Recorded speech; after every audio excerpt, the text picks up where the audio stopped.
Good evening and welcome to Salee Field in Collinsville, Oklahoma, where tonight the Collinsville Cardinals host the Bishop Kelly Comets in the first round of the 5A playoffs. I'm Casey Price alongside Logan Wilt with Cardinal TV. And Logan, we look for a smackdown tonight of traditional football in this 5A matchup between the Comets and the Cardinals. Yeah, it's a huge game tonight, and we'll see if Collinsville can come out here and punch Bishop Kelly in the mouth and score on their first drive, which they haven't done in a while.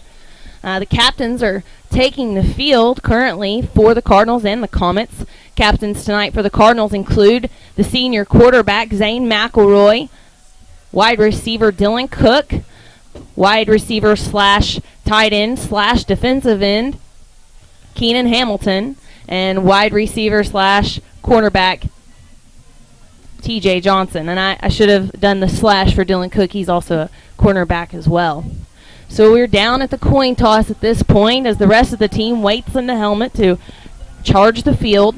Logan, what are some of the implications coming in tonight's game? Obviously, it's the first round of the playoffs. Cardinals are hosting currently. What do we have to look forward to? Well, I talked to Coach Redding, and his keys to the game, Bishop Kelly has a two tight end formation on offense some of the times. So he said play solid defense. That's going to be a big thing for Collinsville tonight, is just stay to their assignment, play a good base defense. The second one, a pretty general key, is score. Collinsville last week versus Tahlequah, 6 points in the first half. That's something we can't do tonight. And the third key is just one game at a time. Coach Jones' motto for this week was live by the moment and just play one play at a time and just try to do your best while you're in there. Looks like Collinsville won the coin toss and deferred to Bishop Kelly, so Collinsville Cardinals will receive in the second half. Therefore, their defense will get on the field first. You mentioned that Coach Tom Redding talked about the Bishop Kelly offense consisting a lot of double tight ends, and they like to kind of run the power offense, the running power offense at this defense. Something that I would say our defense has seen a lot of this year, maybe not Bishop Kelly's specific style, but there have been a lot of teams we've played that have been power running teams. Yeah, you have Skiatook, Ulagal, Catoosa. Catoosa, and Pryor. Those were big teams that ran the ball well against many teams but Collinsville. Collinsville's run defense has been really good. And here come the Cardinals onto the field. One of the first times in a while the Cardinals have hosted a playoff game. And no doubt about it, the fans have showed up tonight, and everybody from this community here to support their Cardinals and try to bring a big-time win to this town. Been a long time. I don't know the year. I haven't been here long enough to know the last time that the Cardinals have won in the first round. It was the last time they've won in the first round is what a source told me was 2000. So it's been 13 years since they've won in the first round. That's a long time for this Collinsville team. And doing a great job this year securing this home playoff game. They were the District 5A4 champions this season. A lot to be said for that for Coach Jones and his Cardinals. A great job that they've done this year, and have done such a magnificent job in the latter part of their season. But maybe even more important, that was the early part of their season where they were without their starting quarterback, Zane McElroy. Had to have some backup guys come in. Sean Kacheski started the season, played really well. He got injured. Brandon Lowe started a game, and they still managed to get wins before Zane McElroy came in, and the Cardinals haven't lost a game since he's been back. They've won 6 games in a row. Looks like the Cardinals and Sergio Perez are set to kick off. Back to receive for the Comets is Will O'Connor, a senior wide receiver. The first round of the playoffs are underway. Perez kicks it to the 30. It's fielded by number 5, Daniel Smith, and that's where the Comets will take over.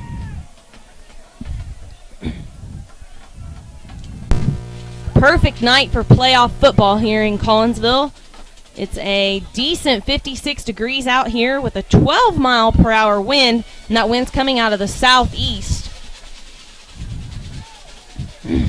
Comets come out with trips to their quarterback, number 10, Ryan Martin's right.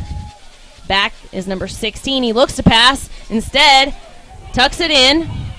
Kothi put him in pressure, and there's a fumble on the play. Sean Kacheski retrieves it. It's Collinsville's ball at the 31-yard line as they force a turnover on the very first play of the game. I believe that was TJ Johnson forcing the fumble, and the Cards will take over, and the defense getting things started early. Wow, that's a huge play to start this game. The first play for Bishop Kelly results in a turnover, and Collinsville, we're not going to say they've been the best at forcing turnovers, but they've made some key turnovers, or made the offenses for these teams make key turnovers. So we'll see what Coach McClure has up his sleeve for the first play of the game. McElroy looks to pass, just overthrows the outstretched hands of Dylan Cook. He had his man. Now, no knock on Cook, but he is a smaller guy. And that one just sailed out of his reach. He was open up the middle, may have had all the way to pay dirt had he caught it. Instead, it's 2nd and 10 from the 32-yard line, not the 31. You know, I talked to Coach Redding, and he said last game they were running. Oh, fumbled by Collinsville. And Bishop Kelly indicates that they have it.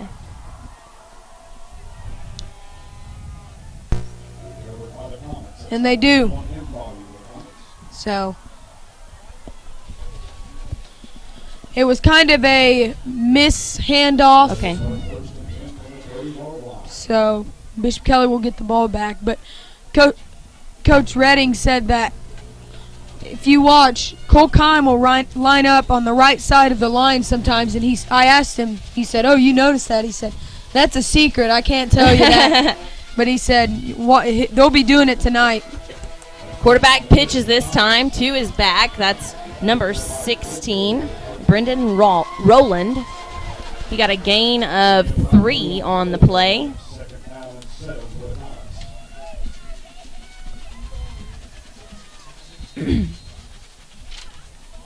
So Keenan Pretty is one of the starting defensive linemen, along with Parker Brown and Justin Kothi. This time, Comets look to pass, and that one's errant, intended for O'Connor. So it'll be 3rd and 7 here for the Comets. Ball on the 33-yard line. Starting at linebacker this evening, the same core we've seen for a while now. Josh Arnold, Levi Draper, the inside backs. Keenan Hamilton and Marcus Tillman on the outside.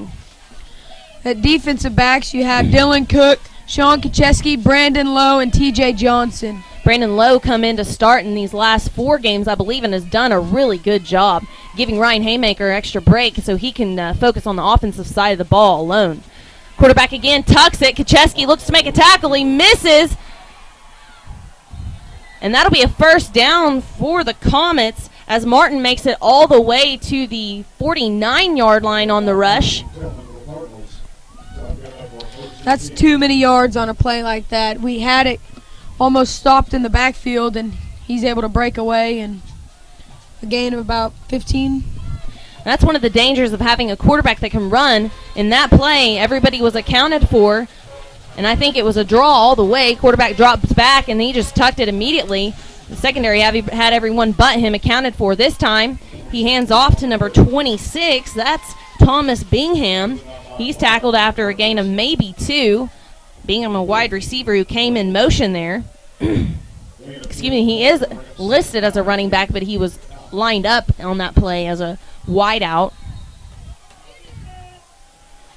Martin's got his tight end, number 31, to his right, Blake Weatherall. Marcus Tillman coming in, showing blitz. Handoff, no. Martin keeps it, rushes forward for maybe 4 on that carry, so it'll be 3rd and 4 here for the Comets. And they're showing that they like for their quarterback Martin to tuck it often. and just get 3 or 4, which he's had success doing on this possession. So it's 3rd and 5. This Bishop Kelly team is a power run team like we've said, so we'll see if they go a single back formation. The quarterback, Martin. Ryan Martin, is in the backfield by himself. This time he tosses to number 20, and he's tackled. Brought down with a vengeance there by the freshman, Levi Draper. On the carry there, number 20, Hunter Hughes, and it's going to be 4th and 2 for the Comets. Looks like they're going to go for it. Ball at the 42-yard line. Interesting play there, and a good job by that freshman linebacker staying true to his matchup, getting him stopped. Big play on 4th and 2. Quarterback's keeping it all the way. He's got the first down. Hurdles Dylan Cook, who comes up limping.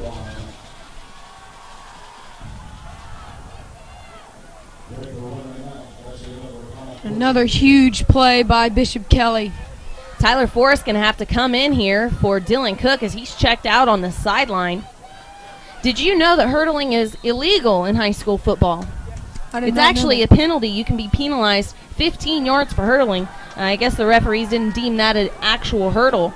But I learned that recently, that you cannot hurdle in high school football, which I think I don't like that rule. I love hurdling. Player safety, but Haymaker better watch out. If Martin again tucks, tries to run up middle. This time, Parker Brown's having none of it.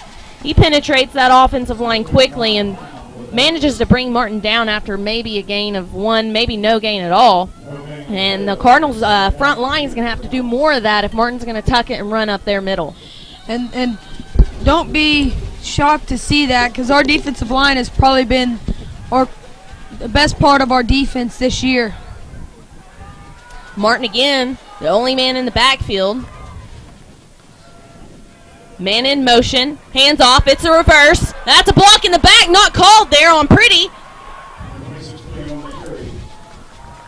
26, Bingham carries the ball all the way down past the 20, and I'm a little surprised that call wasn't called when Pretty was pushed in the back. It was right in front of the lead official. See, I think the lead official was watching the ball carrier more than anything else. So it'll be 3rd and 3 here for the Comets. Martin with trips, or excuse me, 2 wideouts to his right, 1 to his left. Bingham's in motion. Handoff goes to Bingham. He runs wide. Kacheski, along with Tyler Forrest, bring him down.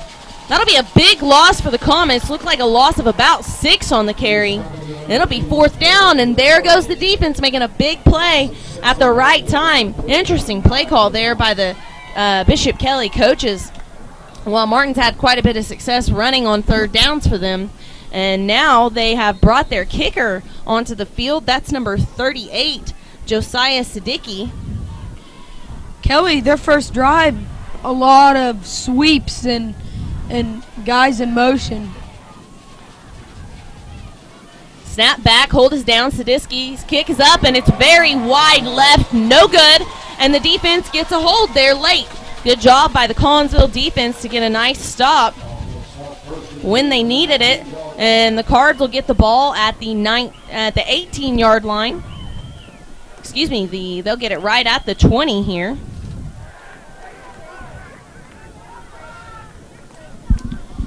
So Kelly running the ball 9 times in their first 2 possessions and only throwing it twice. One, the quarterback had to take off and scramble.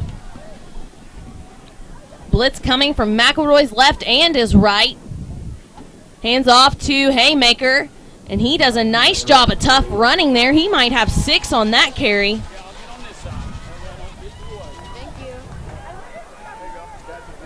Haymaker's always been a hard runner, and he just goes at the defense. He doesn't. He can juke the defense out, but he likes to hurdle them. It really seems like he's done a good job of running hard since he's been on the offensive side of the ball only. Yeah, he said he's felt a lot looser. His calves. And there's another fumble. McElroy on the missed handoff again. Fumbles the ball. And Bishop Kelly recovers. And the Collinsville Cardinals are going to have to get that figured out, Logan. You can't have those mistakes. Bishop Kelly drives the whole field. Collinsville gets the ball back. And on their second play, they fumble. So both drives have been 2 plays and 2 fumbles. Just bad communication and bad offense. This time, Martin will have Bingham in the backfield with him in that pistol formation. Now he shuffles him to the side, gives him the handoff, fakes the toss. Bingham runs forward. Looks like he's brought down by Keenan Hamilton, along with Josh Arnold. And Dylan Cook is still not on the field. Tyler Forrest remains in the game in replace of Cook. Looks like Cook is getting his ankle taped right now. Still has his helmet on, so all indications of that would indicate he will return to the game. Snap back, Martin looks to pass, quick pitch out to the wide out, number 5. He's got a first down, brought down by TJ Johnson.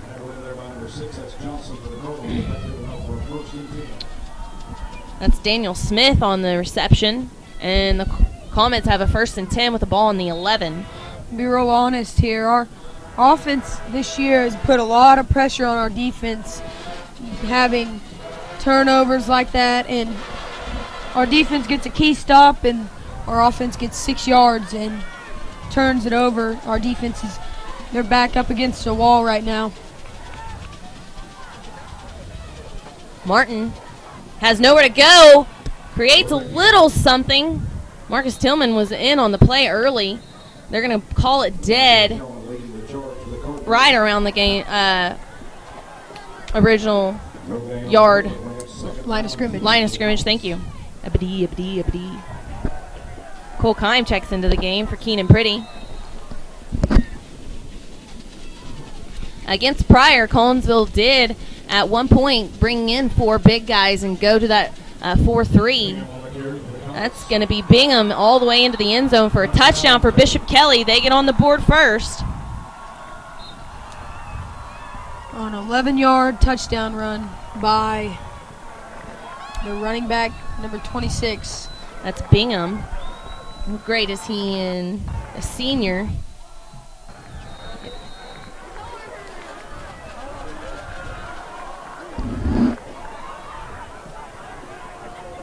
Sadisky in to attempt the point after. That's number 3, Danny Slagle, the hold. High kick, and it sails through the uprights. Bishop Kelly will go ahead 7-0 with 4 minutes 41 seconds to go in this first quarter.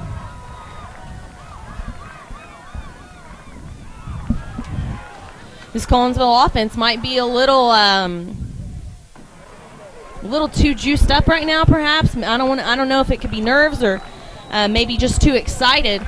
But those 2 fumbles on the first 2 possessions indicate that maybe, and that's something we haven't seen much of between McElroy. I think we saw him a couple of fumbles on exchanges in his first game, and by a couple, I think it may have been 1. But after that, his handoff or his exchanges between himself and the running backs have been pretty clean.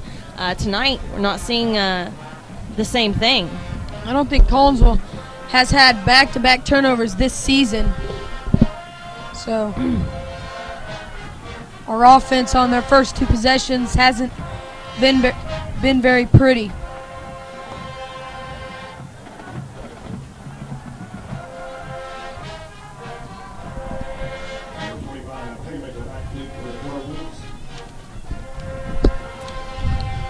Haymaker back to receive since Dylan Cook's still on the sideline here, getting his ankle looked at.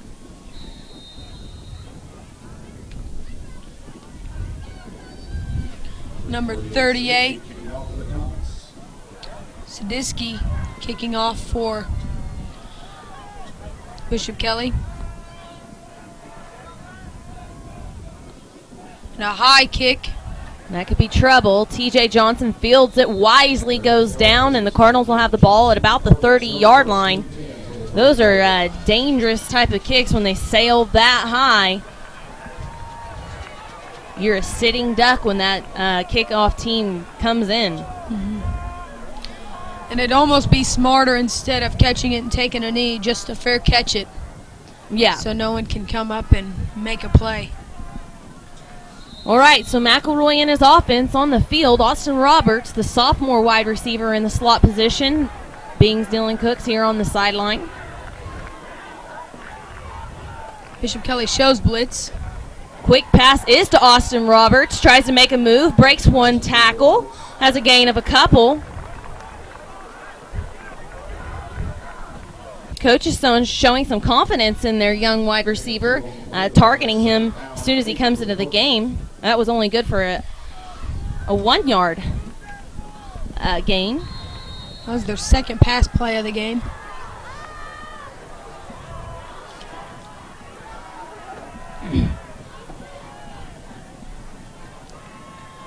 McElroy surveys the defense. They're showing blitz, and this time they encroached. That'll be 5 yards for the Cardinals.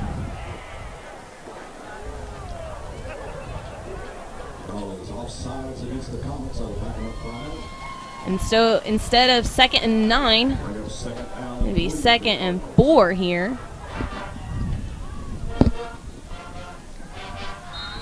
That quick pass out to the wide receiver in space may be available a lot tonight as you look out to where McElroy's trips wide receivers are. His two inside guys have lots of space. McElroy keeps it up the middle instead this time, gets to the 40. He'll be about a yard short of the first down. And man, those two wide receivers out to the right, aside from Johnson, who's all the way out, they've got about 15 yards before defenders covering them. And there's only one defender out there, so we'll see if Zane recognizes that and the coaching staff recognizes that and see if they try to take advantage of it. Now they bring two guys over.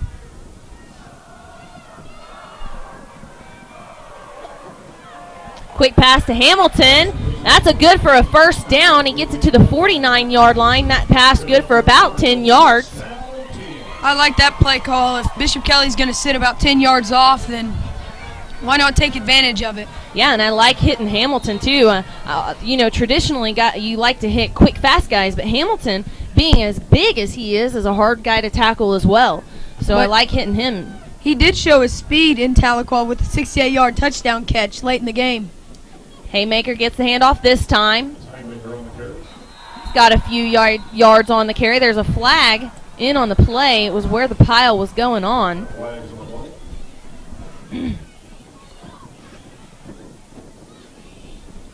Both teams are wondering what this call is. Looks like it will go against the Cardinals. Oh, well, no, it is against the Comets, excuse me. And I wondered if it would be a face mask because it was in on the huddle. So it's a face mask against Bishop Kelly. 5 yards here for Collinsville after the carry. So it will be remains first down on that penalty, I guess. Yes, so it's 1st and 3. And see, in college, it's face mask is 15 yards. In high school, there's two definitions of face mask. There's a personal foul, and then there's just a face mask. Haymaker gets the carry again. Nice running by the junior running back as he drags number 3, Danny Slagle, for about 4 yards. Haymaker gets the first down for the Cardinals there.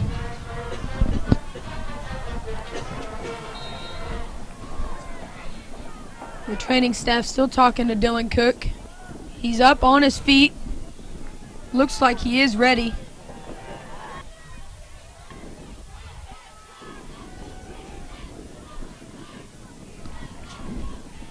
McElroy looking to pass over the middle, has Roberts. He catches it right down the middle. He barrels over the Comet defender. Austin Roberts showing some gut as that pass gets the Cardinals within 10 yards. So it'll be 1st and goal on a big game there for the Cardinals. Where was the ball at there? Do you remember the marking? I think it was on about the 46-yard line. So that pass good for about 36 yards. Not that time, McElroy put it right on the money. Yeah, and like we said, Austin Roberts is playing in Dylan Cook's spot. Haymaker gets the carry this time. Doesn't look like he has much of a gain.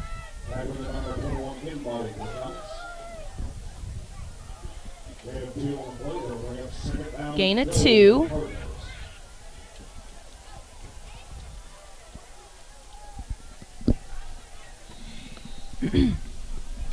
Ball on the 7 here.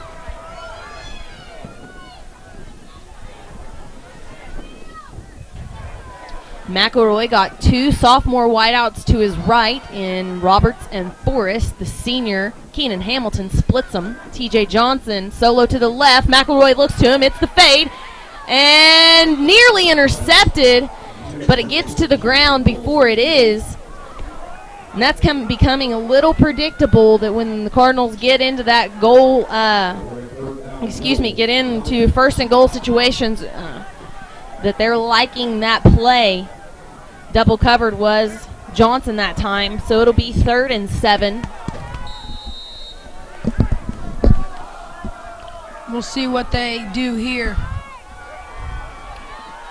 This time McElroy's got double wideouts on each side. Roberts goes in motion from left to right. He settles in that slot position. It's man coverage. McElroy in motion right, looks to pass. Passes for TJ Johnson, and it is incomplete. So it'll be 4th and 7. And Coach Jones is going to send in his field goal unit. Connor Cross along with Justin Cothe, Chase Lurg, and number 61, Jackson Wilson checking into the game. Marcus Tillman also in on this field goal unit. Justin Cothe is. The holder for Sergio Perez will be number 2, Brandon Lowe. There's a flag on the play here. Looks like it's going to back up the Cardinals.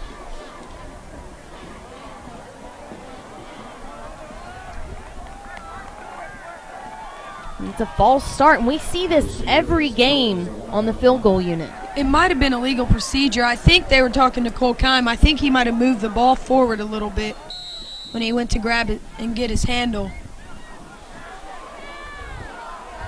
So this will be a 29-yard kick, Logan, for Perez. And this might be better because better angle and it's blocked. So it's no good, and Cardinals come up empty after a nice drive put together. They got about 70 yards on that drive and come up with nothing. So Bishop Kelly will take over. Kevin Jones talking to the official, and I think you're right, Logan. The official showing some movements with his hands like it was something to do with moving the football. And that unfortunate for the Cardinals. So Bishop Kelly will take over at the 20.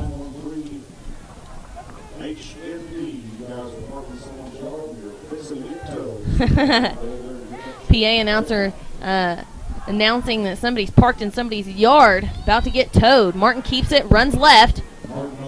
There's a flag on the play. Justin Cothe, I believe, may have been held. He looked frustrated as he got up. That's number 58, matching up with him for Bishop Kelly, Jake Slayton, 6'4" senior, a big kid. And it is going to be a hold against Slayton, so that'll march Bishop Kelly back 10 yards.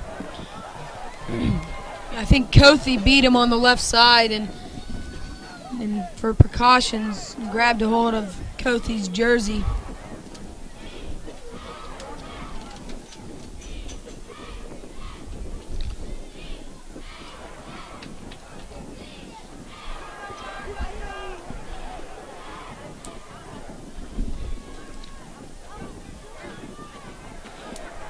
That's a 10-yard penalty against Bishop Kelly. So Bishop Kelly already having 20 penalty yards. So sloppy football right now by both teams. Martin's got 55 seconds on the clock. Hands off to Bingham. He's brought down after a few yards.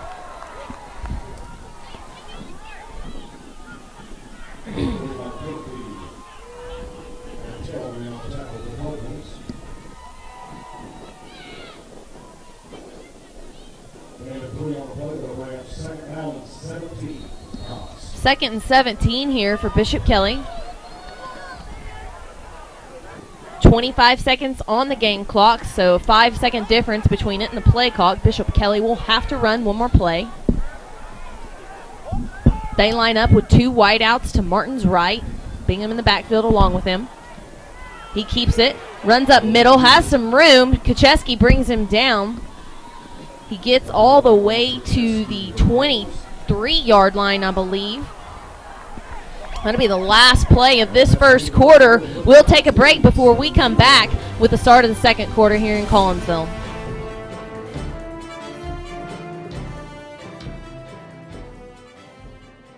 Drive down Route 66 and see the Meltons. Well, ain't that something? It's here, where the entire Melton family changed the negative dealership drama. Forever. This is the showroom. Yep, that's a pool table. These are the salespeople. Yep, there are none. Unlocked cars? Yep, even on Sundays. Granddad paid off the building. Yep, we sell cars for fun. Translation, car buying can be a negative experience, so we changed it. You're welcome. Melton Sales on Route 66 in Claremore. Jump on it.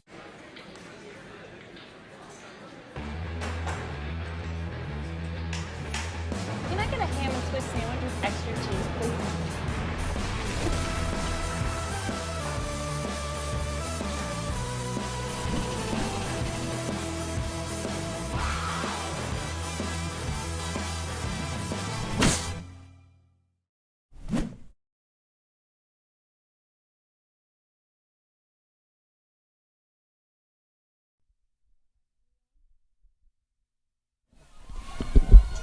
Casey Price alongside Logan Wilt here at Salee Field in Collinsville, Oklahoma, where Bishop Kelly leads the Cardinals 7-0 at the beginning of the second quarter. 3rd down and 7 to go for Martin and his Bishop Kelly Comets. Bingham in the backfield with him. He likes to tuck and run. Instead, this time indicates he's going to pass and just throws it into the stands. That was incomplete as the intended parent in the stands did not catch it, and it'll be 4th down for Bishop Kelly with the ball on the 22-yard line. Brandon Lowe back to receive the punt for the Cardinals. So good. Collinsville got good pressure on the quarterback there. Martin is the punter here for Bishop Kelly.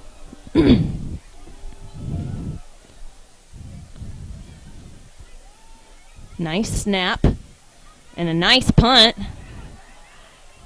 Lowe's just going to have to get away from it. Takes a decent bounce. Bounces dead right at the 31-yard line.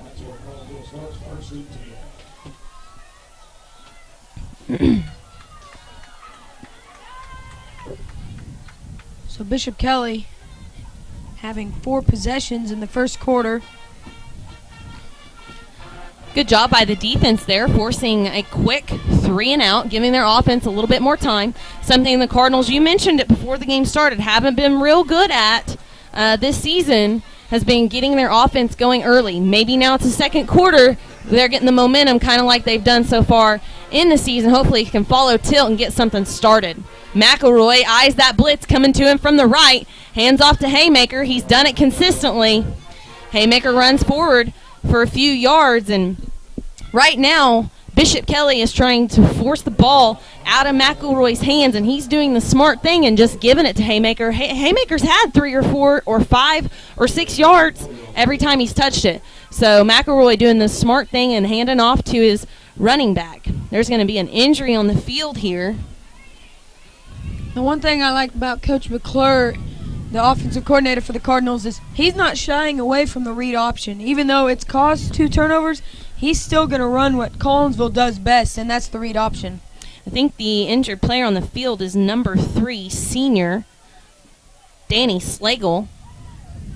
And I would bet, Logan, that McClure and Jones talked to McElroy about giving the ball off. Like I said, they're keying in on him. The linebackers, specifically number 31, Blake Weatherall of Bishop Kelly, is coming at him every time. He's eyeing him. It's obviously his matchup.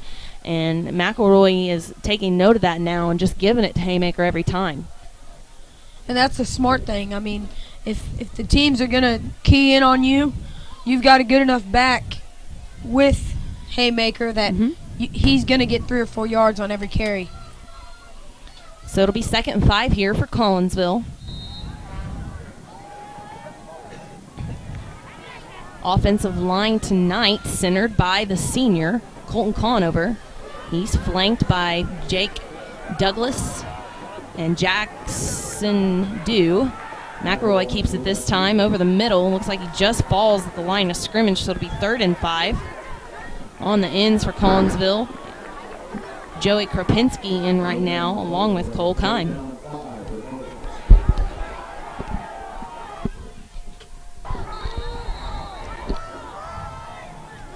Dylan Cook remains on the sideline. He's run up and down the sideline, but just doesn't seem to be like he was. Austin Roberts out wide to McElroy's left.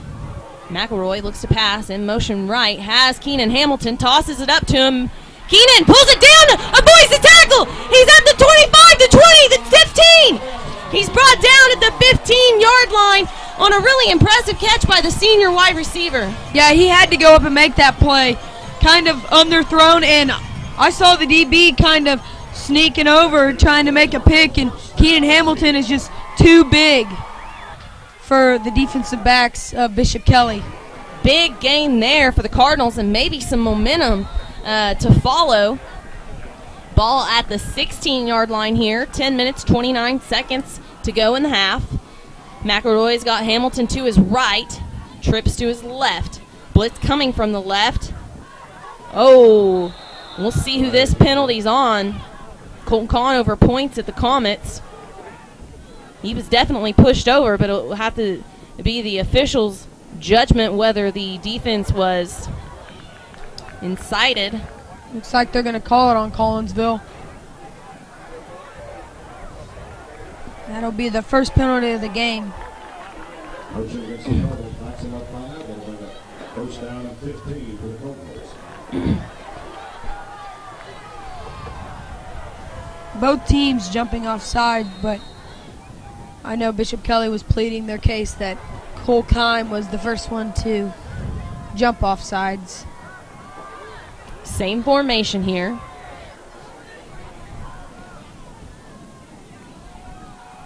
McElroy looks to Hamilton again. Had to get it off quickly. This time it's incomplete. Pass intended for number 20, Hamilton calls incomplete.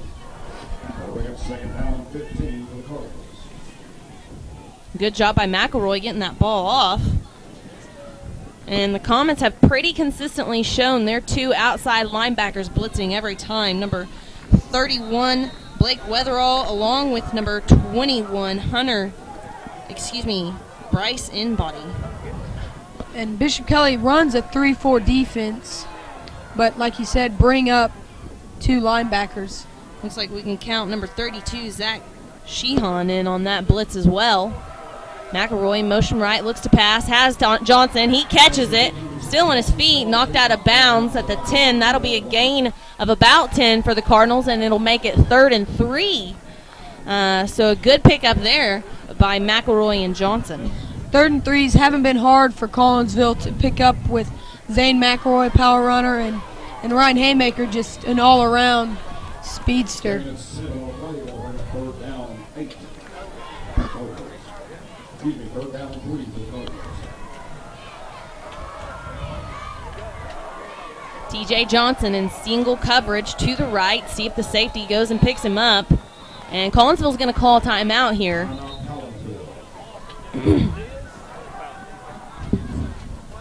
That's number 2, Hayden Ashley, who has drawn the matchup with TJ Johnson this evening. Of course, Johnson kind of had a breakout season last year in his junior campaign. Logan, he really showed teams that he was the biggest offensive threat that the Cardinals had that year, and as a consequence this year has seen double teams on nearly every play. Yeah, but he's still fought through the double teams, and he's, again, been one of the leaders on this Collinsville offense. Yes, and one of the things that, is obvious, you double team one guy, another guy is going to have more space, going to be more open, and I think it's been obvious that that guy has been Dylan Cook, who, since McElroy returned, Cook has been targeted a lot and had a lot of pass completions this year. Unfortunately, Cook over here on the sideline still, and I think he's about as annoyed as anybody as he's wanting to get out there with his team. All right, so 3rd and 3 for the Cards.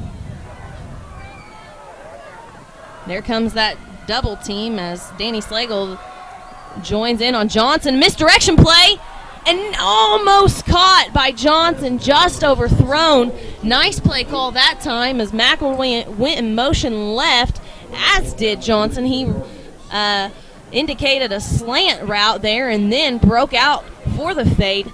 McElroy just put a little bit too much on it, and instead of being a touchdown, it'll be 4th and 4 here for the Cards. And it looks like they are going to go for it. They attempted that field goal earlier, 29-yard field goal. This would be a 20-yard field goal if it would be a 25-yard field goal if Cardinals went for it.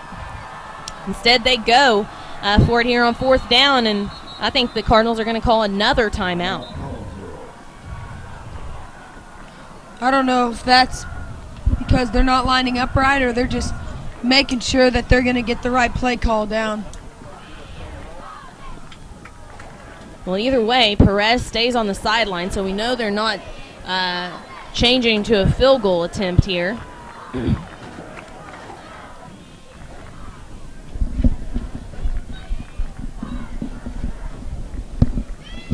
Bishop Kelly, no slouch.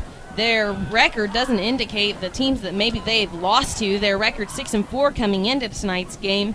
I'd say losing to Shawnee and McAllister really shouldn't count as much of a blemish on your record, as those two teams are two of the powerhouse schools in 5A football. However, Kelly did lose last week to Skytook, lost 16-34, which put them in this 4th place spot tonight facing the Cardinals, as the Cardinals won their district. Here we go, 4th and 4.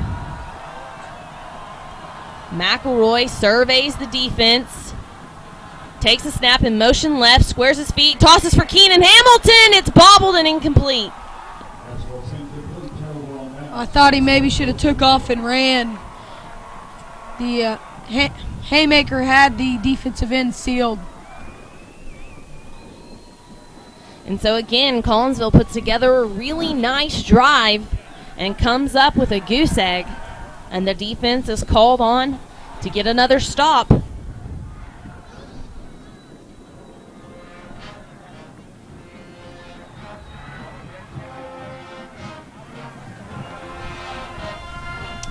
So again, this defense is on the field, and we'll see if this takes any effect in the later quarters. Bishop Kelly has the ball on their own 10. Bingham in the backfield. He gets the handoff. Keenan Pretty brings him down. A big loss for the Comets as Keenan Pretty gets a huge tackle for loss there. And it now will be 2nd and I believe 17, maybe 16 here for Bishop Kelly. And the defense backed them up all the way to their own 5 on that nice tackle.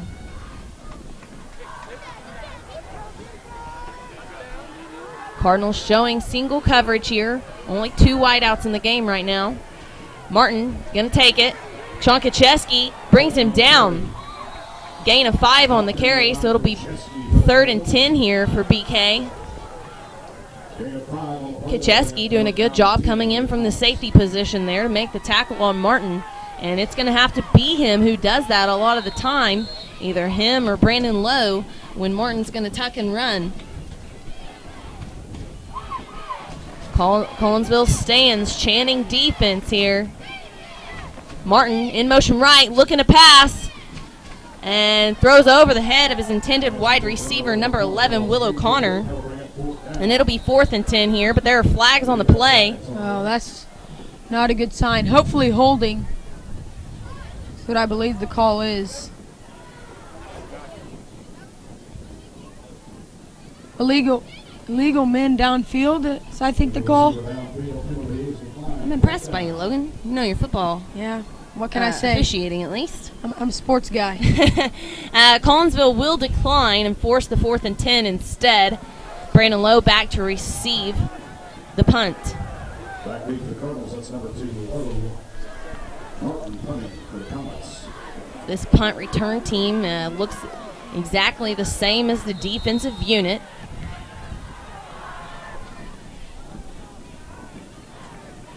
Martin just outside of the end zone to punt. He does. Lower kick. And it sails out of bounds. And the Cardinals will have decent field position here. They'll have it at about the 39-yard line. One thing I'd like to note is on the offensive line, Joey Krapinski is starting at right tackle. Bradley Smith started the game at Tahlequah. He is not in his uniform tonight. He's in street clothes on the sideline. Of course, Krapinski starting in place of junior Cutler Cole, who had started at that position, done a really nice job all season. He was injured in the prior game. Krapinski filled in for him ever since. Blitz coming, quick pitch to Haymaker, got a man to beat, does, and that'll be a nice carry there by the junior running back as he avoids the first tackle. Something you hear on TV all the time when talking about running backs is the good ones always make the first man miss. Haymaker did that there. Still only got a gain of about 3, even though he did so because he got it so far in the backfield. But Haymaker's done such a nice job in the last few games of just getting what he can on plays. And that is a good example. So 2nd and 7 here. Quick pass by McElroy. Caught by Keenan Hamilton. Wow. Outstretched was the 6'3" wide receiver for the Cardinals. Nice catch. Get up, big fella. That was like you said, a really good catch by Keenan Hamilton. And one thing I'd like to say is on my stat sheet, you usually don't see this. Collinsville has thrown the ball more times than they've ran it. Man, I really just think that's what BK is giving them. And to add to that note, Logan, by my sums, McElroy's only passed one that hasn't been complete. He's 6 of 7 right now on his pass attempts. I believe this one's gonna go against Kelly. It'll be offsides. So Kelly, 4 penalties in the first half with 7:46 remaining. McElroy awaits the call.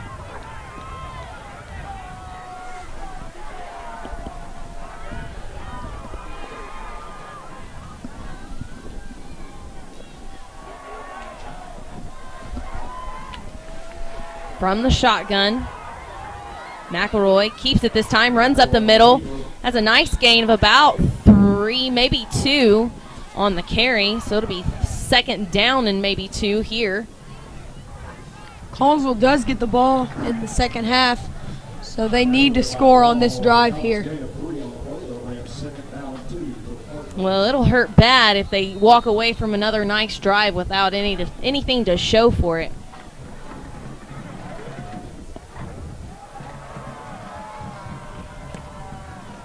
Bishop Kelly loading that box once again. McElroy looks to pass. He does. It's complete to Keenan Hamilton, who's got the first down, and I think McElroy's found a target he likes here. Hamilton's going to check out. Pointed down towards his legs, and that'll send in the junior wide receiver, Jordan Carruthers. Crothers.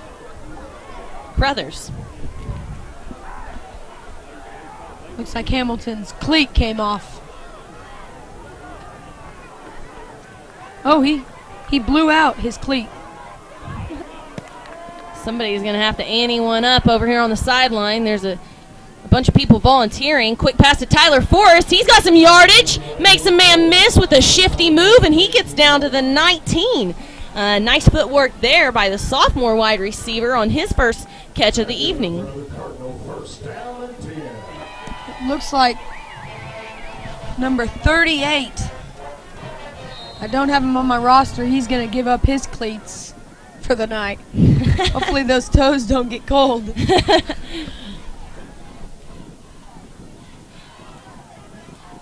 He looked like when he was going, he slipped a little bit and Yeah. blew out his side of his cleat. Well, it looks like a bit of a Chinese fire drill down here on the sideline as they Yeah. try to get guys in and out of their cleats. Haymaker gets the carry there, maybe gets a yard, and Hamilton's got him laced up and checks back into the game. Crothers will come out. Doing a little Cinderella, seeing which which foot fits the shoe.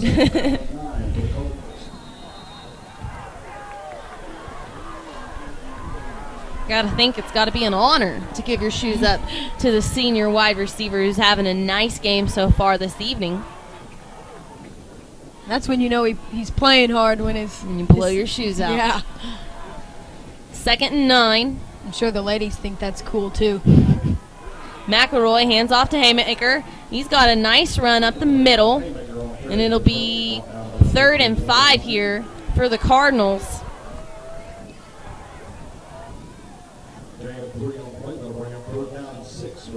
Third down and 6, excuse me. See what Coach McClure and Jones want to do here on the play. Wide receivers coach Sean Kacheski calls in the plays here for the offense. McElroy, it's the option, breaks through middle. Looks like he's going to be a yard short.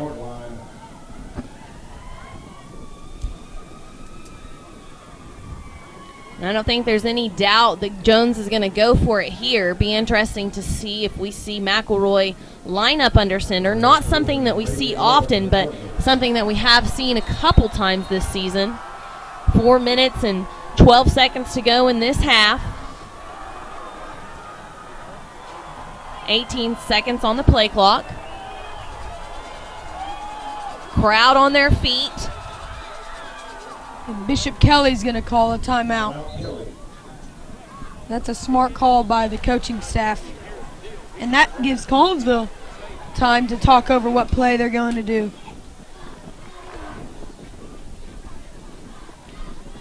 Just under 4 minutes to go. Cardinals have been in this position 2 other times so far tonight. Have been turned down both of those times, and like we said, they really need to come away with something here, reward their offense, who's actually played pretty well, put together nice drives. Aside from the first 2 times they had the ball and fumbled, after that they've had some nice drives. Now they've got to get a little bit of payment on those.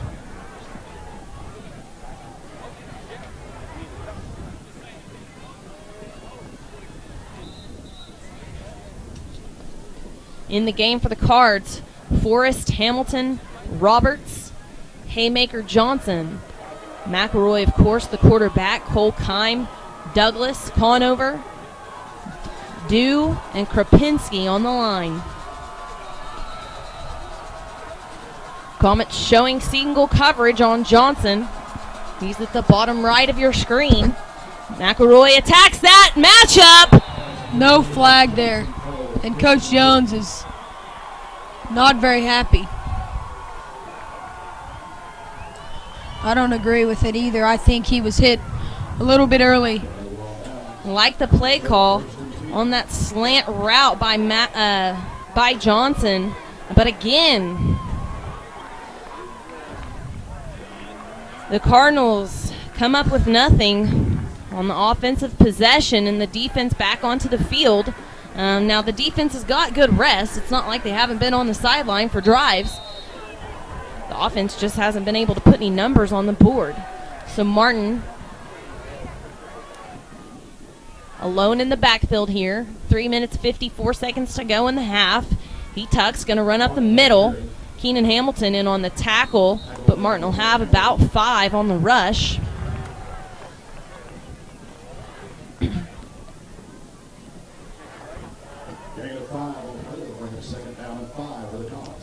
Our offense has had good drives, just haven't been able to capitalize. 4th and 1, and just can't have that. Martin again alone in the backfield. Quick pass this time to O'Connor. That's a block in the back, and the flag will come. Number 20 there for the Comets. Hunter Hughes blocking in the back, and that play will be going backwards, as I believe it was Tyler Forrest that was in pursuit.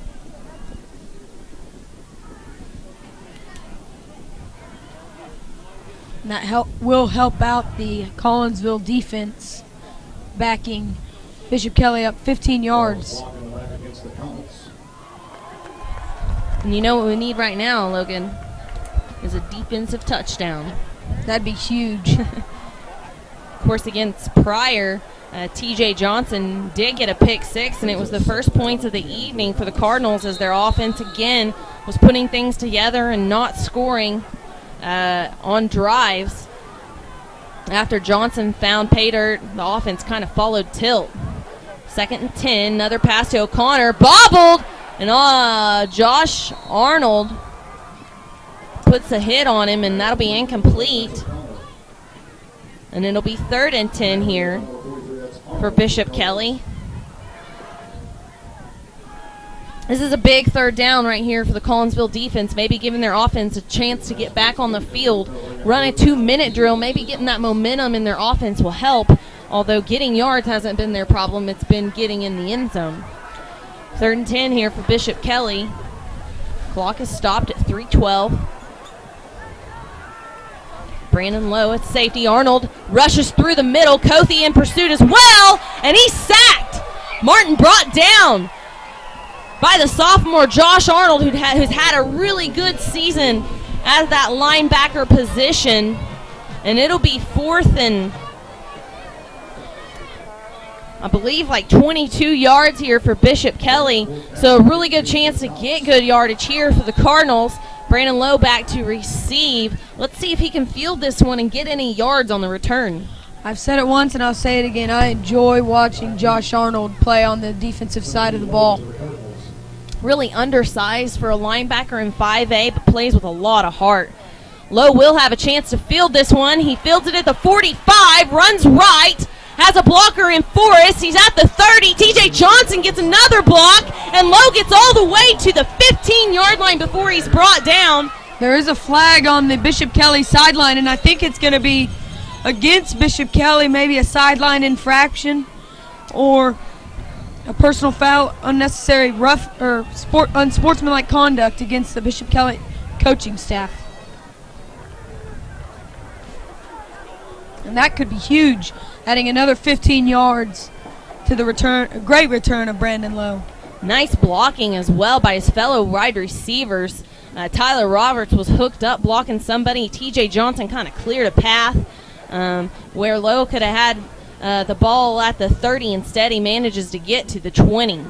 Official's going to come over here and discuss with Coach Jones what the penalty is exactly.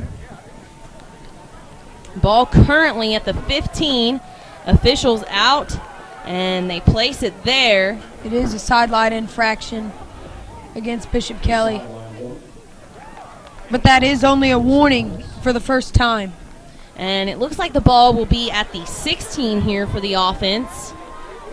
2 minutes, 19 seconds to go, so more than enough time here, maybe too much time.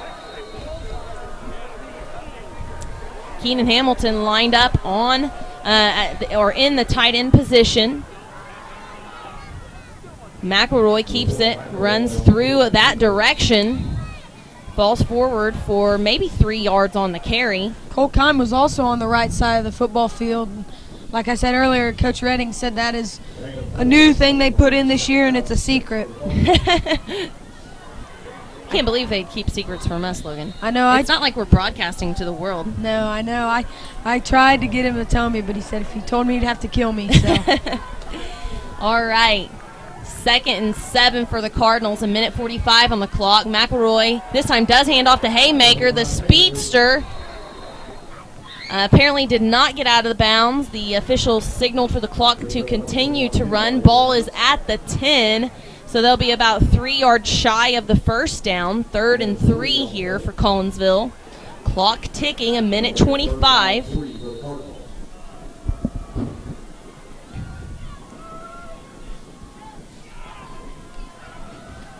Collinsville really been able to run the ball with success.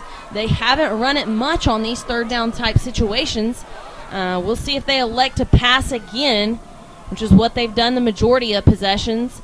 This time McElroy runs through middle, and he'll be very close to the first down marker, and the officials signal that he has it. So that'll stop the clock until the chain gang gets in position. So it's first and goal with the ball at the 5 here for Collinsville. Just under 60 seconds to go.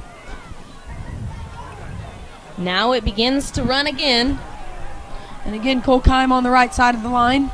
Keenan Hamilton beside him. Handoff goes to Haymaker. He stopped immediately. Collinsville only has one timeout left, and Kevin Jones is going to use it now. And I like that because I'm guessing Collinsville is going to try to throw it. Yeah, they'll probably pass every play now unless it's like a 4th down. At this point, I imagine they'll go with pass plays to finish the half. Previous rush was not good for any yards, so it remains 2nd down and 5 for the Cardinals.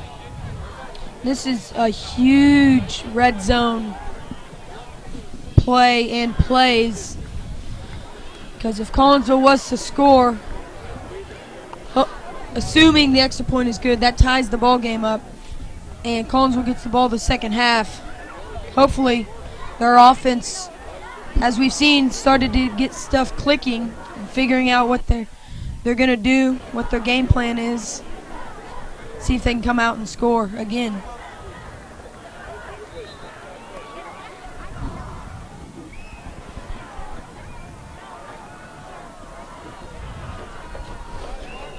Collinsville still in their huddle. Bishop Kelly players on the field. See where they line up. Hamilton and Johnson. Those will be the 2 guys they really want to target. And I like this. Hamilton's lined up on the left side. He's got a lot of space here if he becomes a wideout or if he goes into motion. Instead, McElroy runs the ball. He'll have a couple, but they're going to have to get up on it quickly. 24 seconds. 21. McElroy spikes it. So Collinsville will have one more play, and it'll be on a 4th down. 3rd and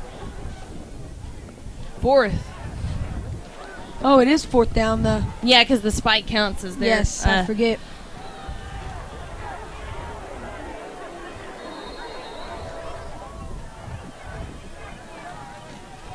So a huge play.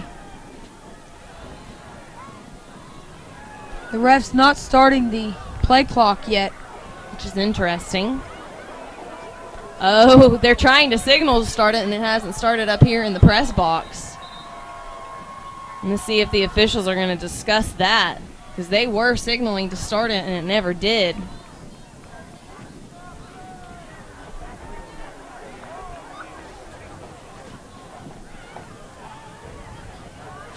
They still aren't signaling. Well, they're going to make Collinsville get into the huddle and get back into their play to make it fair. I get that. All right. This time Hamilton lined up as a wideout. He's defended by number 2, Hayden Ashley. McElroy looks to him. It's the fade all the way. He caught it, but he was in bounds. Touchdown, Collinsville. Keenan Hamilton, the man on the evening with the touchdown reception. He's had some big plays already tonight. None bigger than that one. And the press box is shaking up here. The fans, the people in the stands loving it. Sergio Perez and Brandon Lowe in the game to attempt the point after. Cole Kime.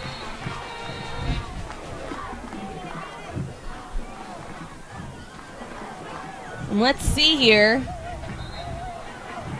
The Bishop Kelly coach is about 15 yards onto the field, and they call a timeout because their coach is trying to get a little bit of attention from the officials. He's saying that one official signaled incomplete while the other signaled touchdown. And that's going to be a flag against Bishop Kelly. That'll be their second, so this one they will be penalized on. I think that's a 10-yard penalty. It might be 15. Their coach is heated for sure.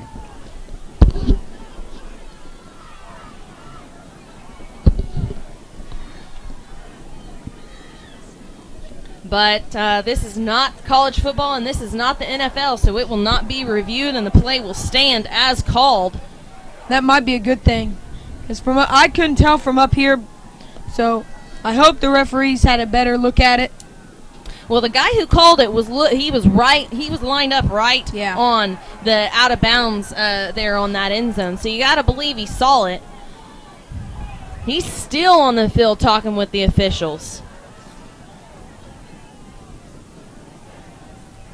While all the special teams kids are also on the field ready to attempt the point after. This might be good for Collinsville because their defense gets a little break.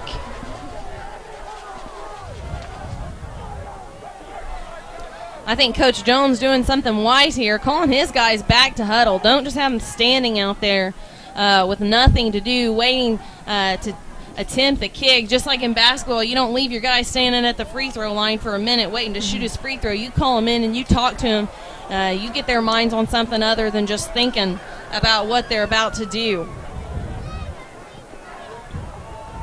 I should have started a timer on this coach getting with the official. I understand why he's upset. If there's one signaling incomplete, I would be upset as well. And it looks like finally the official able to break away from the Bishop Kelly head coach, and Collinsville's point after team back to their position, see if they can manage not to get a penalty on this point after attempt.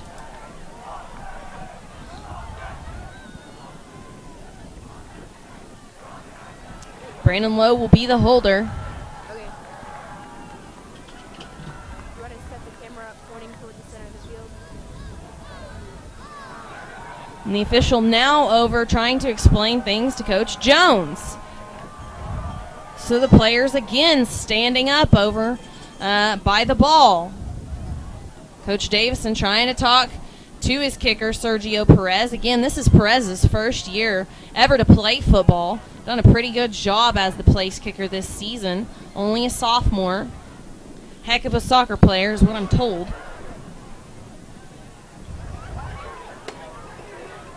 Trying to stay warm on the field. All right, so maybe a little resolve here. Let's see if we can... They're going to back it up. Oh, they're going to decline the penalty. The sideline infraction or not is an infraction. They're going to decline it. The Bishop Kelly coach kind of icing Sergio Perez in a sense. Snap back, kick up, and it's good. And I'm glad to see that one sail through. Collinsville ties this one up 7-7.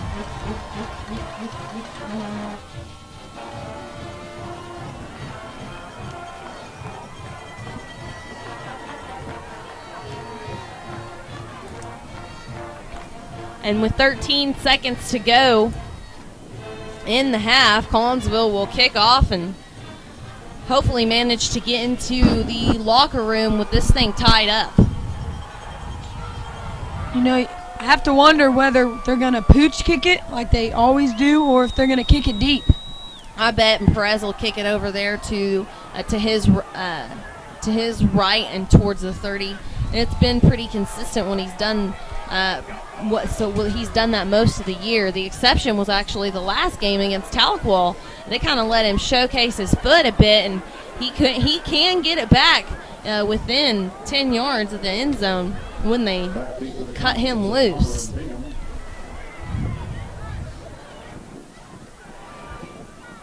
That's number 9, Perez, taking off for the Cardinals.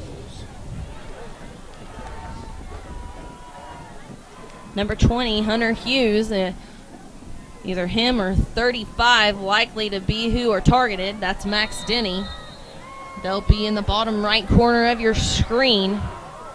Max Denny signals fair catch, and he's got it. He'll be down at the 36-yard line. That's Denny for the Comets. They'll start 1st and 10 from the 36-yard line.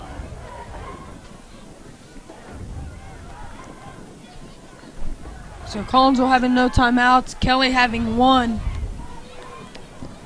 Now's the time to get a little loud for that. And Kelly's just going to do the smart thing and get out of this half tied up.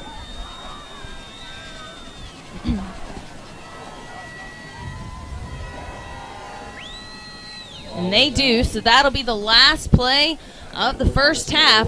We'll take a break here while the teams head to the locker room, but we'll be back momentarily to do a little first half recap.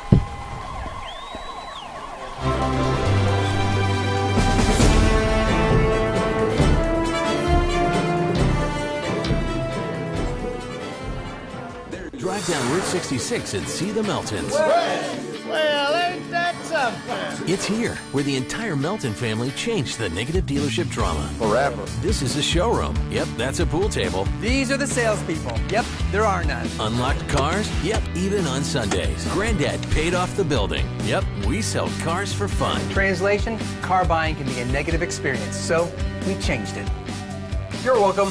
Melton Sales on Route 66 in Claremore. Jump on it.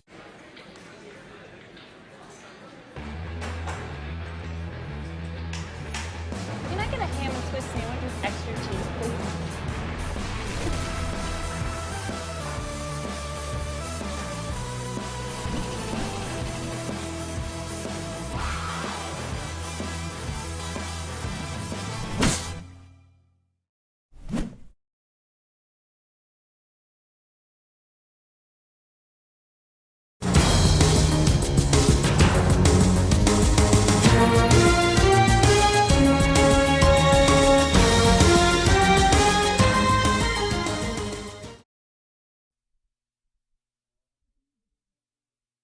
Field introducing the Cardinal cheerleading squad. These ladies qualified for the Class 5A state competition under the direction of coaches Mandy Burton, Carmen West. Let's introduce this team. The seniors, Taylor Townsend, Sydney Smith. And the cheerleaders are going to do a little performance, and we will give you that and Juniors, Hayden come back Brown, on with some stats. Carly Crutchfield, Bailey Eigenhere. The sophomores, Lacey Crabb, Mariah Hawkins, Lindsay O'Rourke, Mallory Bird, Courtney Tarrant, Paige Thomason, Chelsea Barton, Tiffany Trimble, the freshman, Sydney Vogel, Emily Tate, Shelby Braley. How about that Carson the Cardinal Montana Trust?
those Cardinal cheerleaders, folks.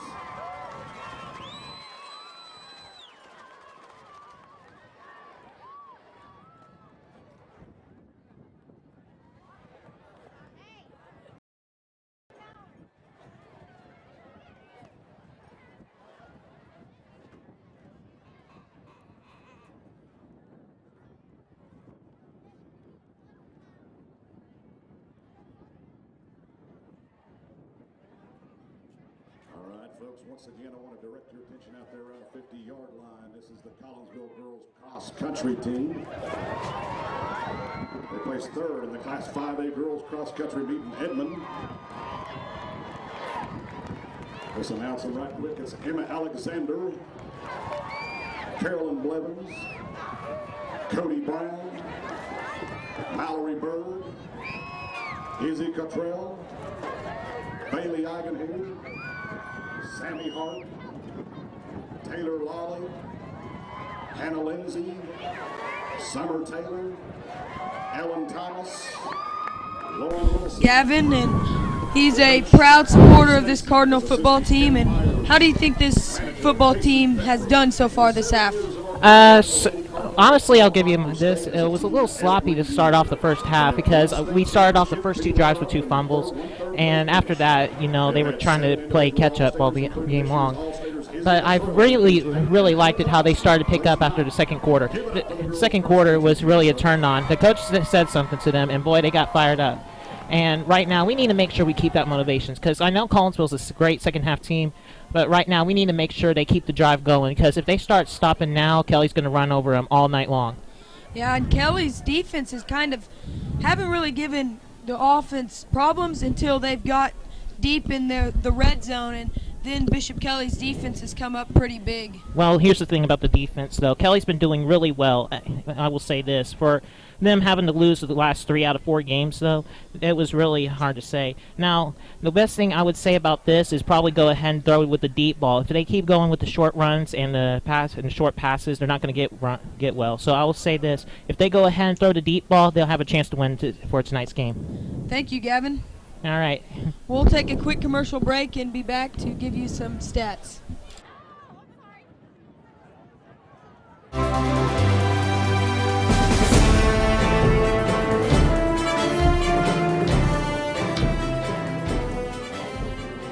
Drive down Route 66 and see the Meltons. Well, ain't that something? It's here, where the entire Melton family changed the negative dealership drama. Forever. This is a showroom. Yep, that's a pool table. These are the salespeople. Yep, there are none. Unlocked cars? Yep, even on Sundays. Granddad paid off the building. Yep, we sell cars for fun. Translation, car buying can be a negative experience, so we changed it. You're welcome. Melton Sales on Route 66 in Claremore. Jump on it.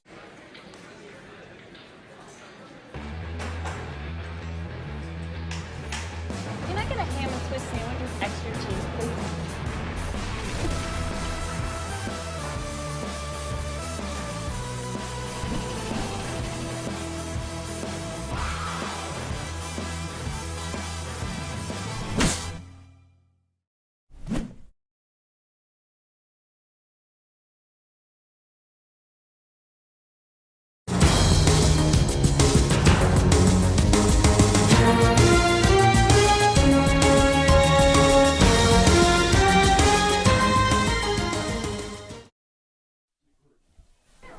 Back here in Collinsville, where the Cardinals managed to tie this thing up with just 13 seconds to go in the half. It's 7-7 now.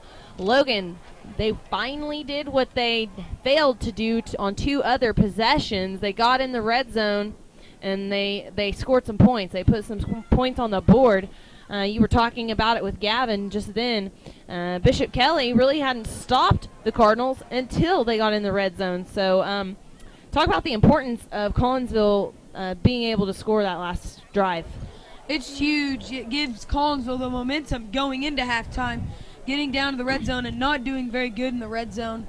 Scoring there just boosts the offense and the defense, knowing that they're not going to be put in pressure situations being down by 7. Right, working from a deficit. Yes. And something I talked about multiple times also, just being able to pay off the drives you'd put together is so important.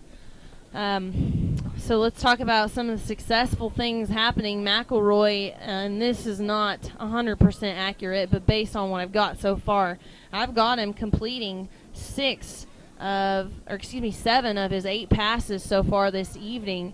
And the wide receiver he's been really connecting with would be Keenan Hamilton. Obviously hooked up with him on that touchdown pass. Had a nice completion as well to Austin Roberts to get the ball within the 10 and didn't get any points on that drive, unfortunately.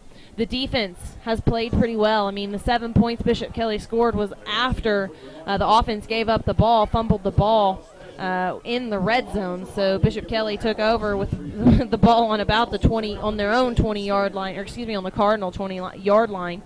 So you're putting your defense in a pretty much a lose-lose situation in a circumstance like that. Yeah, the first few drives for both teams, Bishop Kelly got the ball first, fumbled on their very first play. Collinsville runs 2 plays. On the second play, they fumble. Bishop Kelly drives the field, misses a field goal, about a 40-yarder, 35-yarder, maybe something around there. Then Collinsville again fumbles. And the next drive for Bishop Kelly on their third possession, we're able to get into the end zone on an 11-yard touchdown run. Yeah, by Bingham, their running back. So the Cardinals, other than that one mishap, defense has been pretty good. Bishop Kelly not really very deceptive on what they're going to do. The thing we've seen the most is that designed quarterback draw from the shotgun. He just hops back, shows quick pass, then tucks it, runs up the middle, and he's had a lot of success doing it. And I say that they've been able to pick up a few first downs here and there, but it hasn't really paid off for them much either. Yeah, they have 14 runs on the evening and only 8 passes. Yeah, no denying the fact that they're a run-first team, whereas Collinsville this evening has been pretty balanced. I think you mentioned that the run versus pass plays are almost dead on. Collinsville has run the ball, according to Logan's calculations, 16 times and passed it 15 times. So good job so far by Coach McClure, and I think that pass play is there, especially on those inside slot receivers. Bishop Kelly is giving them lots of space, so it's going to be there all night. And from what I've seen is Dylan Cook probably won't return to the game. He seems to be limping when he tries to run, and so Roberts will get his shot. Being a sophomore, he's come into the game a few times in most games, but hasn't really played substantial minutes, and so he's going to play a lot of minutes tonight. Yeah, we saw Roberts in the first couple games a lot more than we've seen him since. But the fact that he's been in, he shows that he's no stranger to the game and has played really well and had a really nice catch and for a big gain in that first half. All right, folks, we'll take a quick break. There are about 8.5 minutes left in this halftime. We know you don't want to hear us chit-chat for all of that, but we'll be back, and we'll continue to kind of recap the first half. Drive down Route 66 and see the Meltons. Well, ain't that something? It's here where the entire Melton family changed the negative dealership drama. Forever. This is a showroom. Yep, that's a pool table. These are the salespeople. Yep, there are none. Unlocked cars? Yep, even on Sundays. Granddad paid off the building. Yep, we sell cars for fun. Translation, car buying can be a negative experience, so we changed it. You're welcome. Melton Sales on Route 66 in Claremore. Jump on it.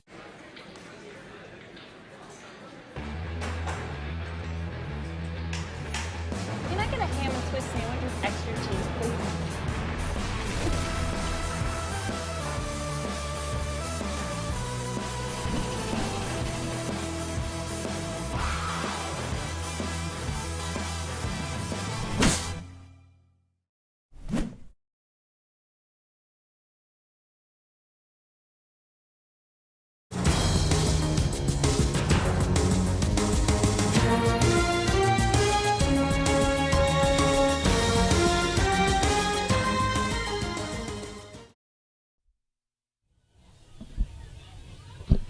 Welcome back to Collinsville, Oklahoma. The game's all tied up. This first round of the playoffs, Collinsville hosting the Bishop Kelly Comets. 7-7 is the score. Collinsville managing to get in the end zone on their last possession. Only 13 seconds to go in the half when they did so. I imagine Coach Jones decently pleased with his team's performance at this point in the game. Only things he's probably concerned with is the inability on a couple possessions to get into the end zone, but I think both defense and offense has played pretty well for the majority of the game. We'll keep our eye on Dylan Cook, who seems to have injured his ankle in that first half. He was getting it taped and retaped and taped and retaped over on the sideline. He'd stand up off the booth and run back and forth and head right back for that bench to get it taped again. You got to believe that senior wide receiver wants to be in this game, and he's also a defensive back, so a very big part of everything that the Cardinals do on the field. Not to mention he's been one of McElroy's biggest targets on the season. Both teams still in the locker room. More than 5 minutes to go in the halftime.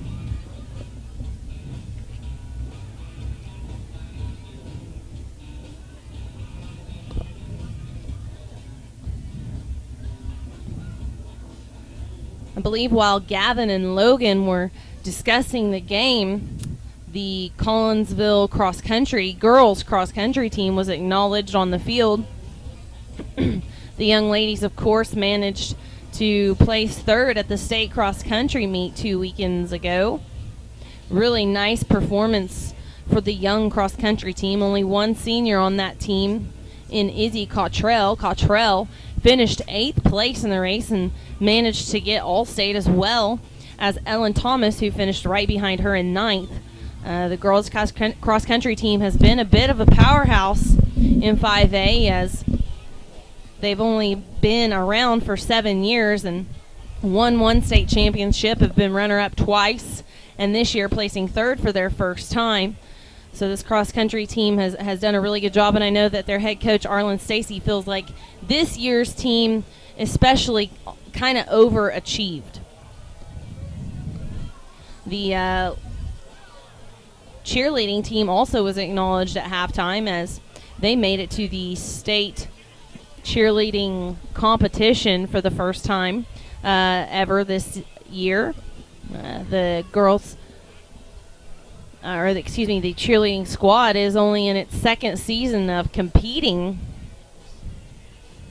so a big feat for them as well. Logan, if you're Coach Jones, what are some things that you're addressing in the locker room? You know, our defense has played great. One drive by Bishop Kelly, which they couldn't really help because they got the ball at the 20-yard line of Collinsville. But just on the offensive side, no turnovers. We've had too many turnovers already. We've had 2 fumbles and 2 turnover on downs down in the red zone. So our red zone efficiency isn't doing very well.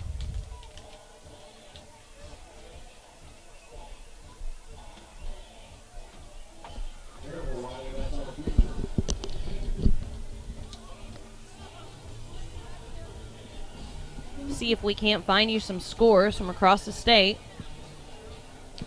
Jinx is leading Owasso 14-7.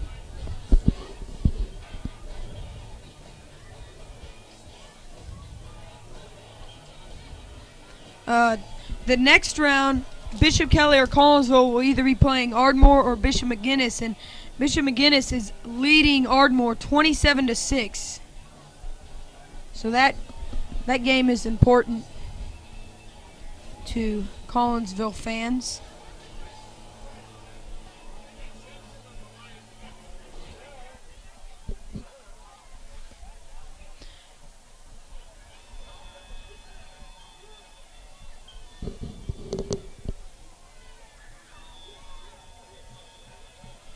Pryor leads Skytook at half, 14-6.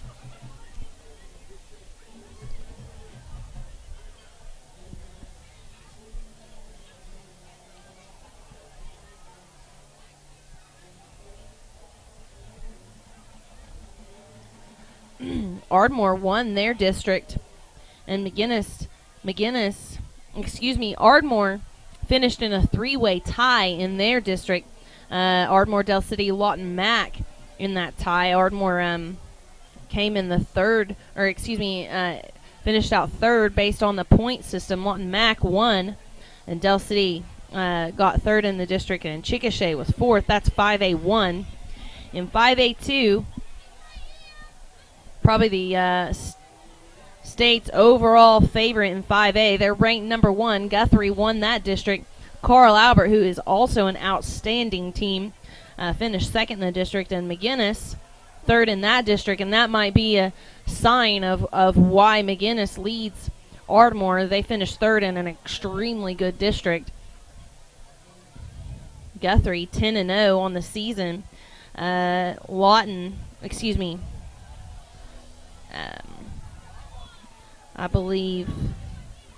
McAllister was 10-0, but they are not. They lost one game this season. Bishop Kelly obviously finishing fourth in their district. That's 5A3. That's why they're matched up with Collinsville, the champions of District 5A4.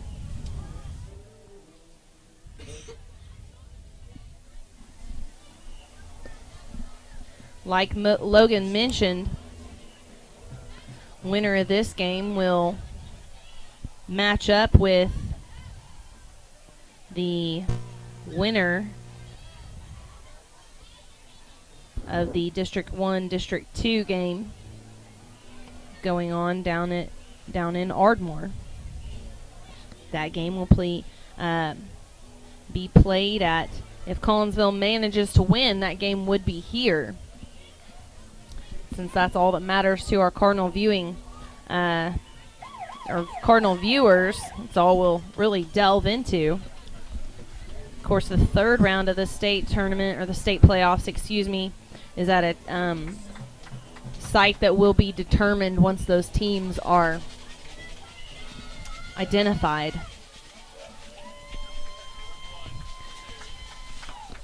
As the teams take the field to begin their halftime warm-ups, we'll take one more quick break, and we'll be back with the second half.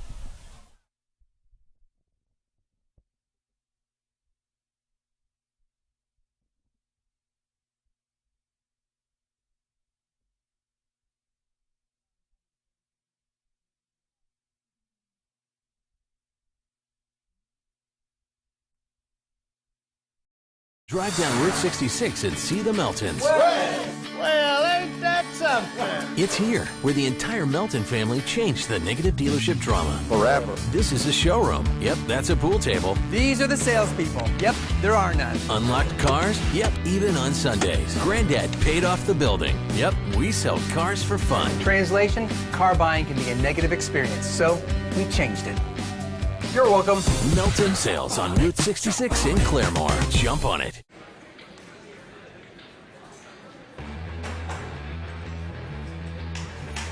Can I get a ham and Swiss sandwich with extra cheese, please?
Here come your Cardinals.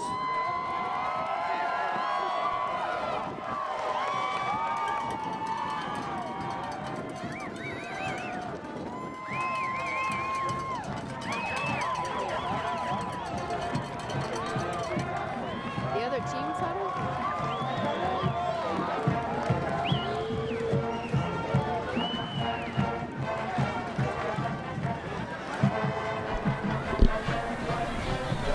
All right, it looks like the Cardinals are set to receive the kick here, ready to get this second half underway. Ryan Haymaker going to be the one back to receive as Dylan Cook appears to be done for the evening. Logan may be right. He is on the sideline walking around, but seems like the coaches are going to play it safe with him. Seems like walking was the easy part for him. He looked like he could not jog without grabbing that right ankle.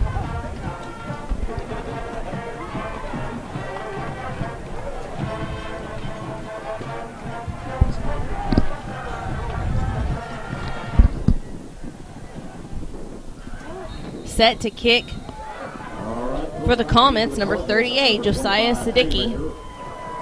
Looking off of the Comets, Siddiqui. This is the second time they've kicked off this evening. Sails back towards Austin. No, excuse me, Tyler Force. Nobody wants to grab it. 3 Cardinals signal fair catch. Nobody really ran in to get it. It looks like Collinsville comes up with it. It's number 81, Tyler Forrest, gets on the ball, and that's a scary moment for the Cardinal coaching staff. It looked like Austin Roberts, Tyler Forrest, and TJ Johnson all Yeah, were they're all fair signaling for it, catch. but nobody really getting underneath it. No harm done, however, and the Cardinals have the ball on the 31-yard line.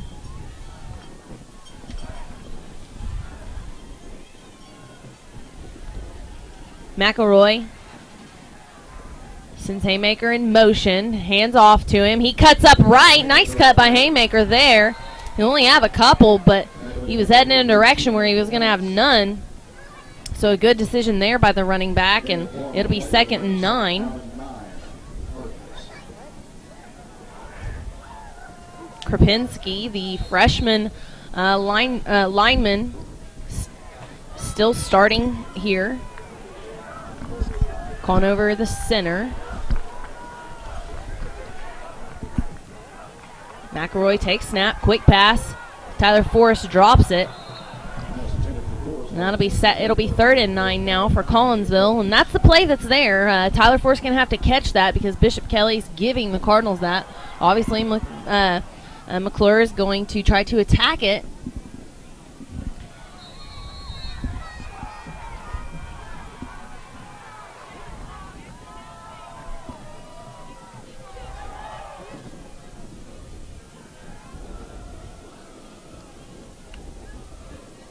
McElroy looks left. Pass is incomplete, intended for Austin Roberts. And the Cardinals have to punt on this first possession. And that might be the smart play, is just to throw it shorter because Bishop Kelly's not able to make a play on it. But you have to get a first down there, and a 1-yard route isn't going to get anything. I believe this is the first time the Cardinals have punted tonight. McElroy's back to do it. Bingham set to receive. It's a high soaring, nice punt by McElroy just over the head of Bingham. Marcus Redwine tries to make a tackle. He's unable to. Now Bingham's in open field, still on his feet, and the sure tackle of Josh Arnold in there to bring him down, and Marcus Redwine is holding his knee down there by the 22. That's another player. That's not Redwine. You're right. That is not Redwine, as he's over here on the side.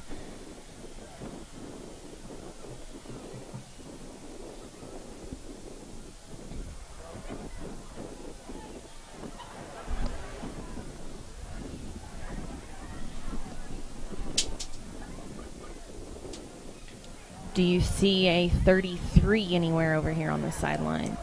He may not be on punt kickoff, though.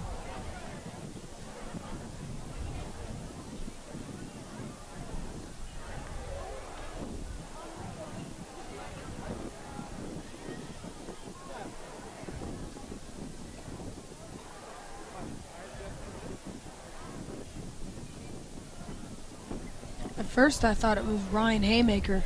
And I after I thought it was Redwine, thought it might be 2.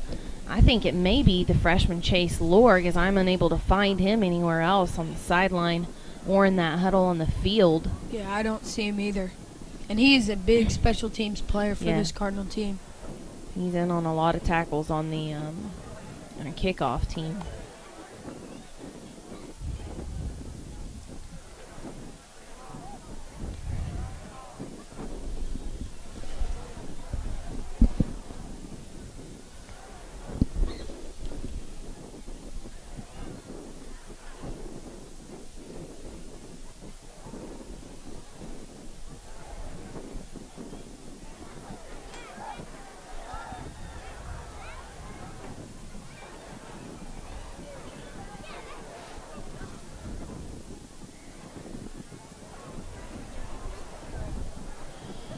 Coaches do have his helmet.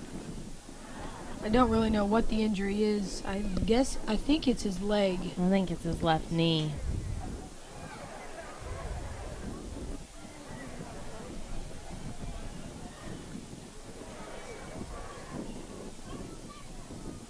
Central State's orthopedic crew is down on the scene. Nice to have them on the sidelines with us, and in instances like this.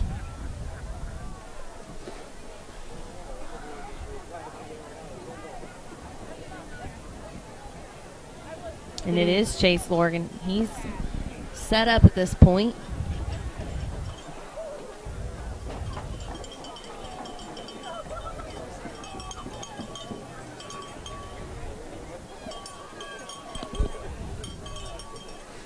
Injured player number 33, Chase Lord. See how they are going to get him off the field. Looks like they're going to send out some players. Some linemen help him off the field, see if they just all out carry him. Looks like they have a golf cart coming. So it is his leg.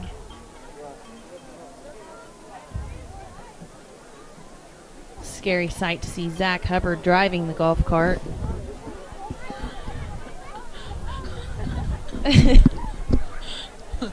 Just kidding, Zach. Nothing but love. All right, they're going to help him onto the golf cart, and it definitely is that something to do with that left leg. They have a kind of a compression sleeve that the Kelly coaching staff gave to them.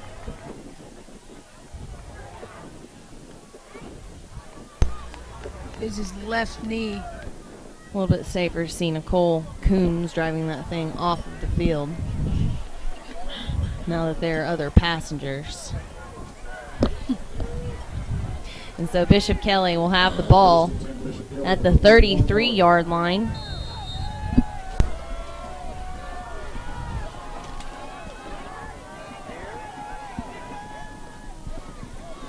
Martin hands off to Bingham. He cuts out wide right, and he's brought down.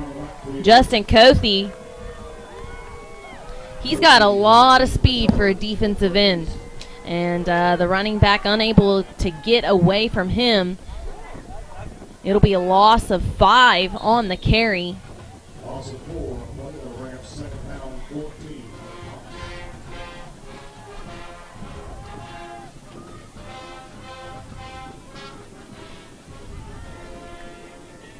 Keenan, Pretty, Parker, Brown, and Kothi on that line. Hamilton up on it as well. This time, handoff again goes to Bingham. He's going to be brought down by Keenan Hamilton. That time, they get a much better gain on the run. That one looks like it got to maybe the 37-yard line.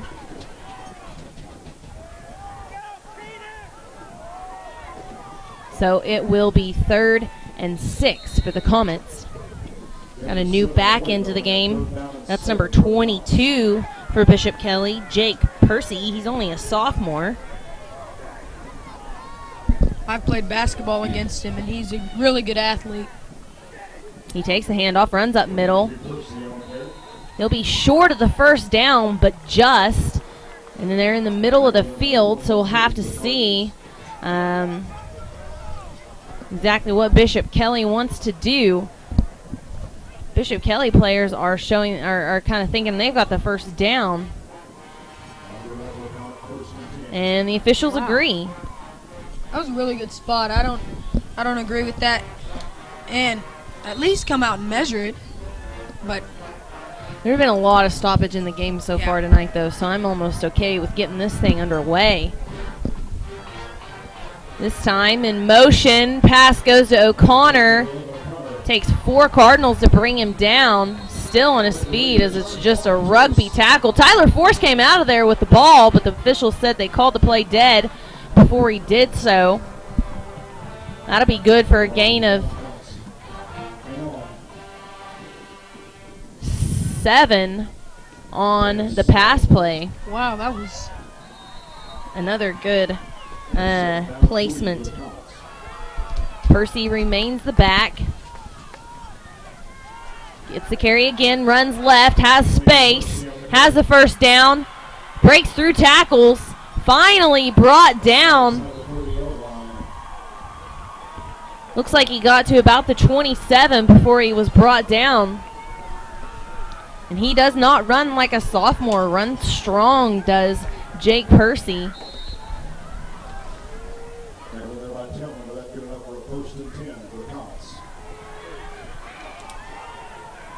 This time Martin keeps it. Levi Draper brings him down. That'll still be a gain of a few.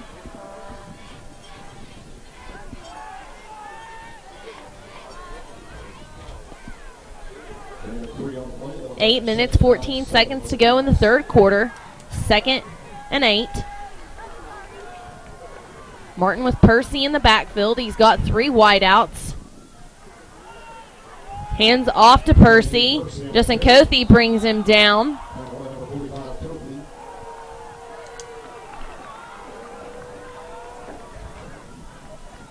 It'll be 3rd and 5 here for Bishop Kelly. Kelly is really starting to run the ball well. See if this Cardinal defense can get an important stop. This is where they've been their best, is when their backs get to the wall. Overloaded this left side over here. Have the Cardinals. Handoff goes, Martin keeps it, runs forward.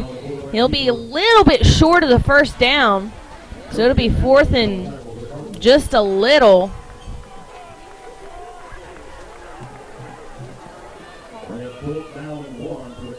Jake Douglas coming in for the Cardinals. They're bringing in their big crew as Brandon Lowe comes to the sideline. Bishop Kelly going for it here on 4th and 1. Martin lining up under center. Gonna be a quarterback sneak all the way. Rolls left and he's got it. Nice play there by BK. And they'll have the first down with the ball at the 15-yard line. You like the call? I like it. I thought he was stopped short. He did a little spin move on the line, and they got a lot of yards, about a 5-yard carry on that. Yeah, I think that was designed, though. I believe he was supposed to take that snap and spin out of it all the way.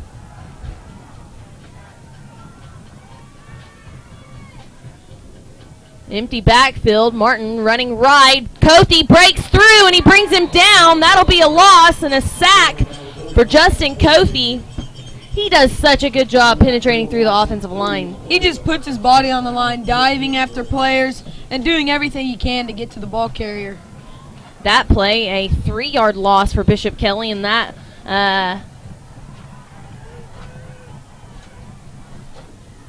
they'll continue to stay empty. Now Percy lined up as a wide receiver, see if they put him in motion. They do. He comes back towards Martin, fakes the handoff, runs up the middle, and no yardage to be had there either. Maybe 1 yard gained, and it'll be 3rd and long here for Bishop Kelly. Amazing what getting an early tackle for loss will do for a defense, especially against teams like Bishop Kelly that like to run the ball. Yeah, and we'll see if this defense can get a stop on 3rd and 12. Martin again, empty in the backfield. He's got 5 wideouts. Looks to pass. It's a screen. And he gets all the way to the 10. It's going to depend on the placement. Oh, and they give him a really good spot. That pass was complete to number 5, Daniel Smith. He's a senior wideout. Indication is it's 4th down. Bishop Kelly going to go for it again, and that'll send Jake Douglas into the game. And that's where players have to recognize if you get through the line that easy, you have to think that. This time, Percy gets the handoff, and wow, he had early contact there by Keenan Hamilton, but he manages to get the 1st down, I think. Yeah, he does, and that's a good job by the sophomore, winning the battle.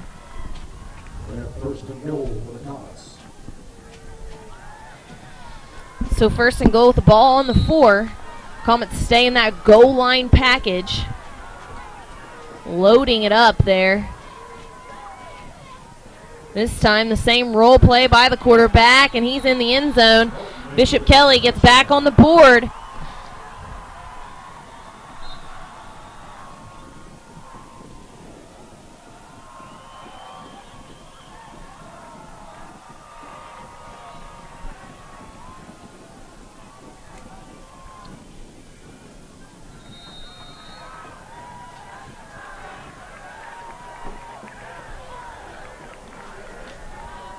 Siddiqui in to attempt the point after, snap back, and it's up, and it's good. So Bishop Kelly improves the score to 14-7 with 4 minutes 39 seconds to go in this 3rd quarter.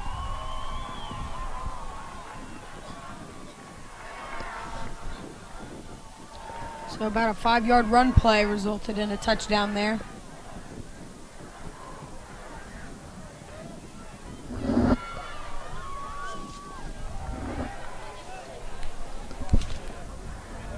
Collinsville's offense really needs to start answering the call. They've just got to start putting things together.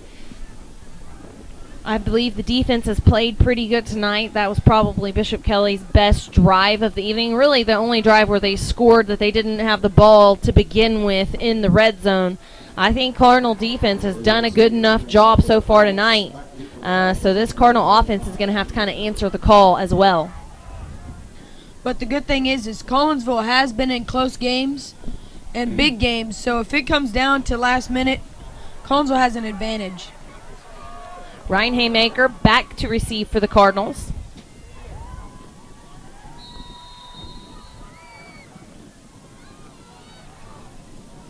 I believe number 30, Dylan Russell, is filling in for the injured Chase Lorg on special teams unit. Collinsville better get on this ball. They better get up close and. This one heads for Austin Roberts. Again, he signals fair catch and doesn't get on it. I think he manages to land on top of the bounce, and I'm not sure if the wind's playing trick. I mean, there's about a 15-mile-per-hour wind against that ball as Siddiqui kicks it. So it's kind of going up in the air and then stalling out. I don't know if that's what's kind of fooling the Cardinal guys thinking they're on the reception there. But again, they kind of get away with one on that play.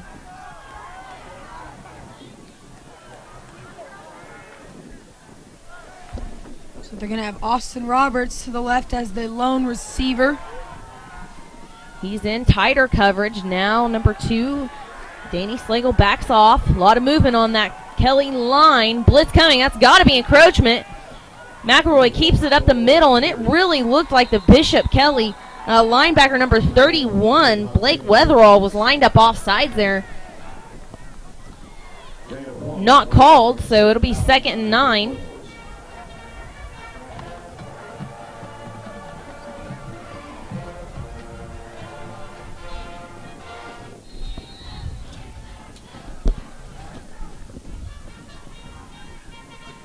Haymaker remains the back. He's been the only back so far tonight.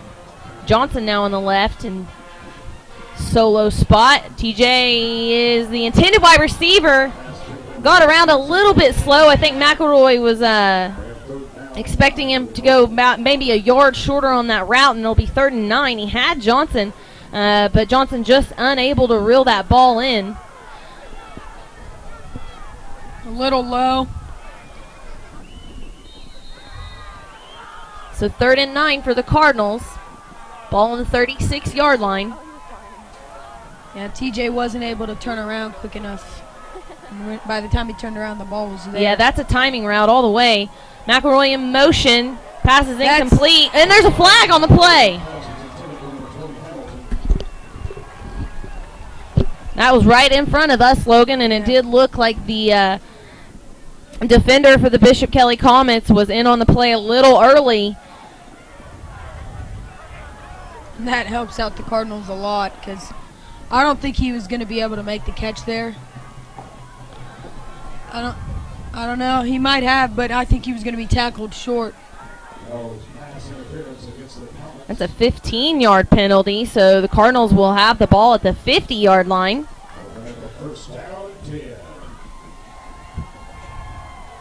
Hamilton lined up on the left side of the line. McElroy checking out those linebackers. It's the zone read. Runs up middle, has some space, breaks right. He gets to the 30. He's got the first down. It's a foot race, the 20, the 15, the 10. And he's tripped up just within the 10 yards of the end zone. I thought he was going to make it. A nice diving tackle there by the Bishop Kelly defender. And I really am nervous about us scoring at this point on the field. They've got to be able to put some points in. Nice run there by McElroy on the zone read. And he really read that well, and he broke 2 tackles to get to where he is now. And that was a great read, great run, great play.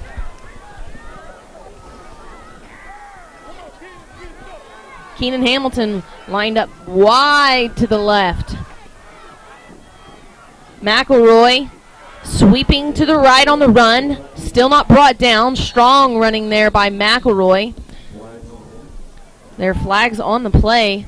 Ball was on the 7. Please don't be holding against the Cardinals. That's what the easy call would be.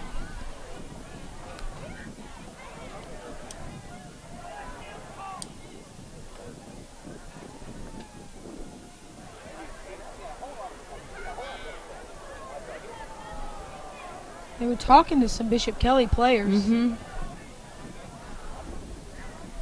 And it is against the Comets, so it'll be another face mask.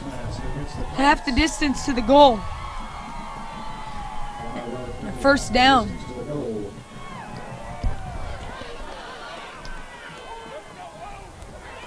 And it does remain first down. And now it's at the 3. You have to think with 4 plays here, Collinsville being as good of a running team they are. Haymaker goes in motion left. McElroy straight up the middle. Touchdown Cardinals! And we're tied up. Well, we're not tied up. We got a PAT to complete.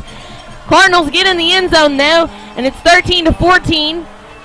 And that has kind of put a little fire under the sideline. This is the first time I've seen the players on the sideline get a little bit excited for Collinsville. The Vuvuzuelas are going in the crowd. And Chase Lorg has returned with a sleeve on his leg. Sergio Perez in the game. Attempt the PAT. Lines it up, snap back. Lowe's got it down, kicks up. Late indication, but it is good. So the Cardinals tie it. 14 up. 2 minutes, 58 seconds to go in the third quarter.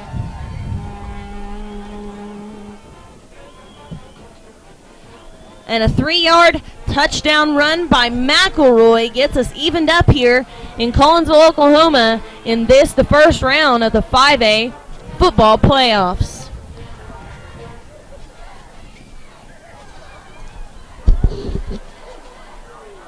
So with 2:58 left, Bishop Kelly will send their offense on the field, and hopefully this defense can get a stop. The last possession for Bishop Kelly resulted in a 5-yard touchdown run by the quarterback, Martin.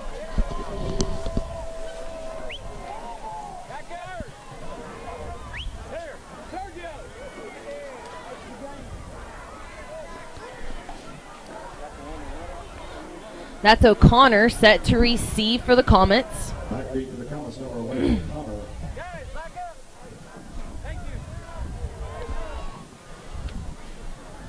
Could be a factor here. The freshman Chase Lord, who's one of the guys who we most commonly call on these tackles on kickoff. Over here on the sideline, getting some love from his teammates as he's definitely out for the game and likely for the season. Looks to be a very serious injury. His whole leg braced up over here on the sideline. But it's good to see that he came back and he is going to watch the end of the game. Perez kicks it to the opposite side of the field this time. Received at the 10.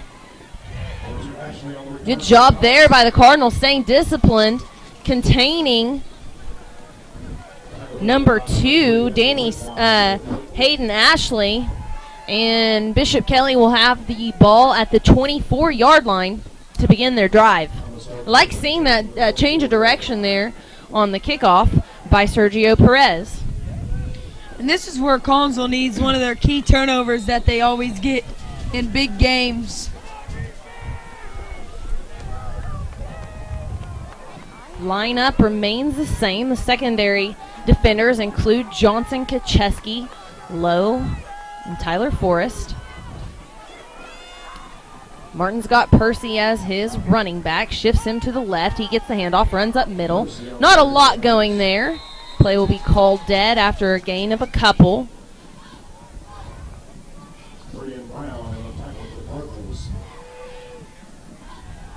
It'll be 2nd and 8 here for the Comets. 2 minutes, 30 seconds to go in the third quarter.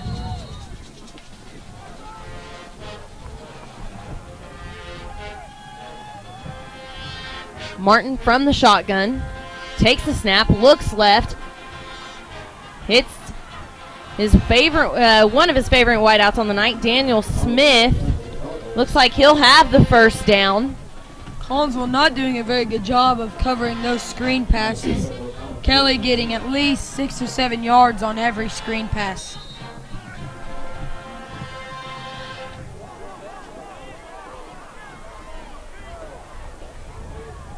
So 1st and 10.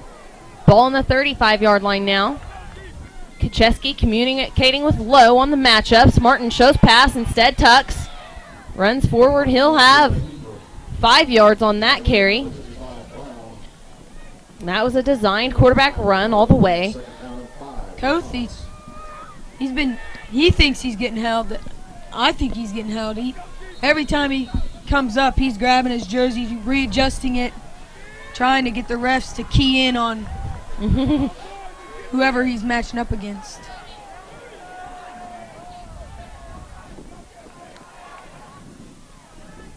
Martin this time hands off to Percy. He runs right. Keenan Hamilton gets the hit in. There'll still be a gain of 2 on the carry, maybe 1.5. Or maybe, yeah, there we go. They finally moved it forward. So 3rd and 3 here for Bishop Kelly. Big time 3rd down, like Logan mentioned. Offense has kind of been feeling it lately. Maybe get them the ball back. See if you can get them the ball back quick. They can keep their momentum going. Martin's got an empty backfield as Percy lined up as a wide receiver to his right. Man in motion. Passes by the quarterback. It's pass play. Keenan Pretty. Oh, it's a screen. And this time, it won't be good for a first down. It'll be short, but just barely. See what Bishop Kelly wants to do. And the players are wanting to go for it. And with how the quarterback sneak's been working out, if I'm Bishop Kelly, I'm going for it, and I'm just running Martin right up the middle.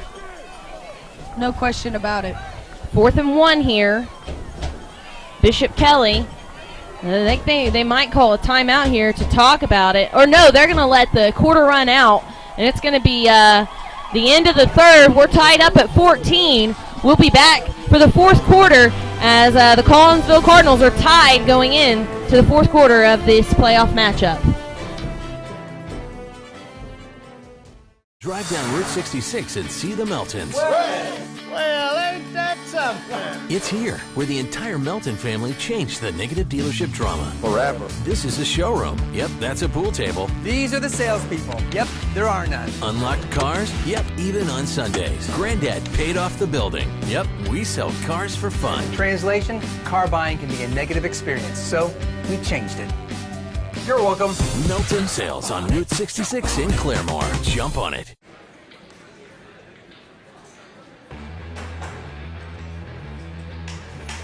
Can I get a ham and Swiss sandwich with extra cheese, please?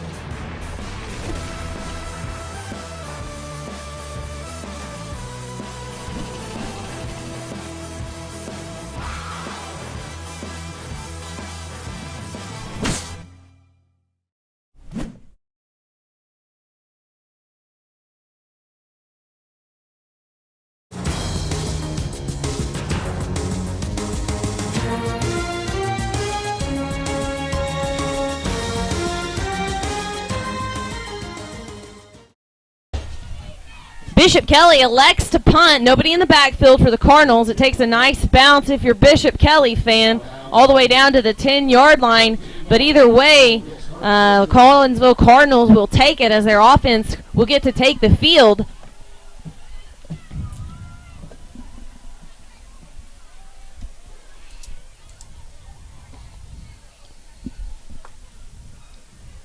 Good job there by the defense, getting Bishop Kelly's offense off the field. Dylan Cook is in the game here for the Cardinals. When I saw him run on the sideline, he didn't look 100%. Oh, he's limping right now. He's over there at the top of your screen. Probably hard for you to see. He's over by the first down marker. He's got a lot of heart. To be injured and to come back into a game. And that may go against the Cardinals. This is a bad place to be marching backwards. And it does not. It's going to be offsides against the Comets. And that is fortunate for the Cardinals, so they get an easy 5. And no doubt about it, that was number 83 who jumped. Maybe 82, excuse me, and we don't have a name or number for that guy, but he did jump and apparently went into the neutral zone. McElroy put Cook in motion. McElroy keeps it on his own, reading up the middle. Once again, a nice game by McElroy, and that'll be good for a Cardinal first down. And Cook's going to come back out of the game. Austin Roberts checking in for him.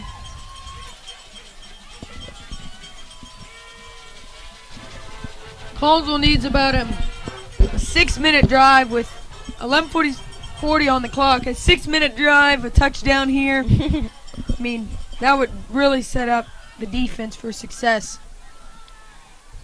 McElroy keeps again this time. Gets through a few tackles. Nice job by McElroy on the run.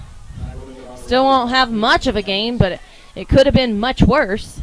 So it'll be 2nd and 9.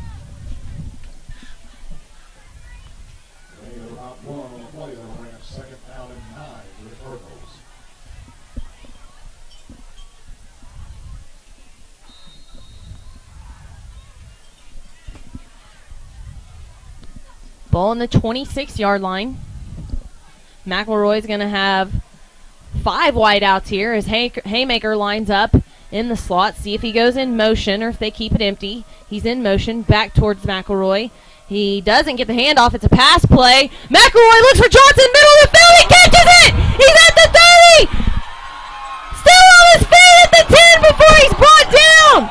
A huge play there by the Cardinals as Zane McElroy throws a perfect pass to his main man, TJ Johnson. And he really has these Cardinal fans on their feet. A huge play, breaking a tackle for another 10 yards. And that's just great to see a senior leader get a big play like that. Man, how much time did McElroy have on the pass? That was beautiful by the line. Really able to air it out because his line gave him so much time. All right, 1st and goal for the Cardinals. 10 minutes, 33 seconds to go in the game. Haymaker the back. McElroy keeps. No, he hands off to Haymaker. He's in the end zone. Touchdown, Cardinals. A 10-yard run by Haymaker. And so back-to-back touchdown for the Cardinals. The first time tonight.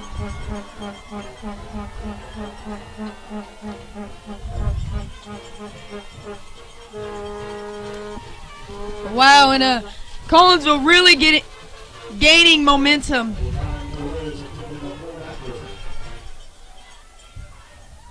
Perez in to attempt the point after.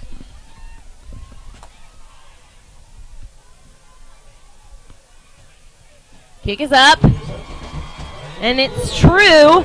Cardinals go ahead. Their first time to lead tonight. Score 21-14. With 10:20 to go in the game.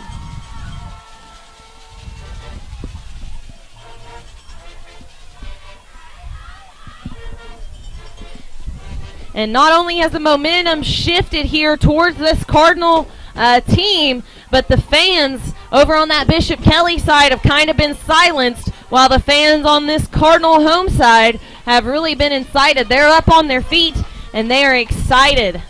And these huddles are totally different. The Bishop Kelly huddle, calm and collected, and this Collinsville huddle starting to get excited.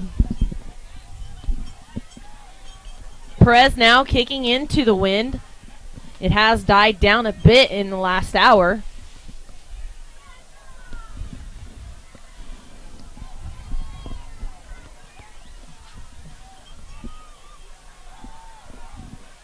Coach Jones giving Haymaker a hug.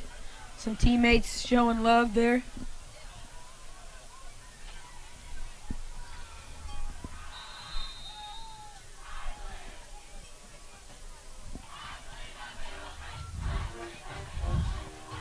Ooh, and that kick goes out of bounds. That'll be a penalty. I think Coach Davis thought his special teams had a chance to get on that. It was close. Instead, it'll be a costly penalty against the Cardinals, and Bishop Kelly will get good field position.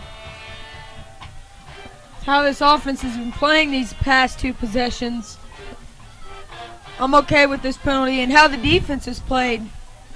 You know, it's really not that costly of a penalty because the ball went out of bounds at the 30, and Bishop Kelly's getting the ball at the 35. Yeah. All right, so that defense kind of bobbing their heads. They're excited. See if they can stay true to all their matchups here. Martin keeps the ball. He fumbles. The ball's on the ground. There's also a flag on the ground. Parker Brown comes up with the ball, but we'll see if the play stands. It has to be Collinsville ball. Well, there may have been a penalty before the ball was fumbled. And call will be declined. Whatever it was against Bishop Kelly. And Collinsville's offense will have the ball at the 36-yard line.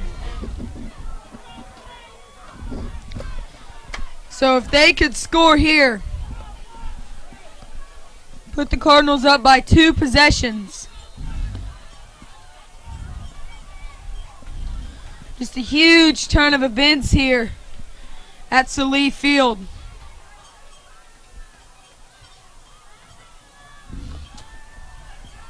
McElroy from the shotgun. Keeps, runs up middle. Has a yard.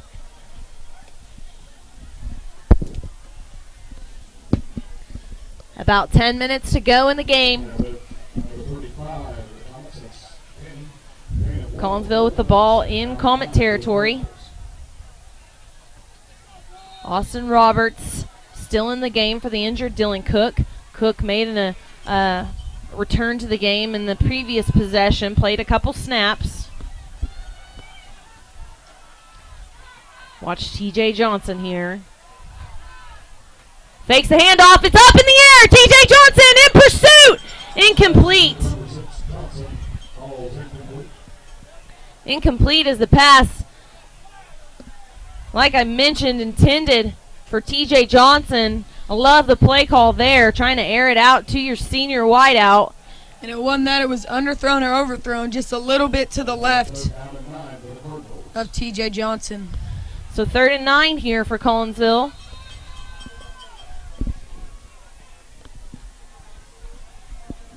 And we've seen him complete 3rd down plays tonight. Well, and this is probably 4th down territory as well. McElroy looks to pass. And incomplete, intended for Keenan Hamilton.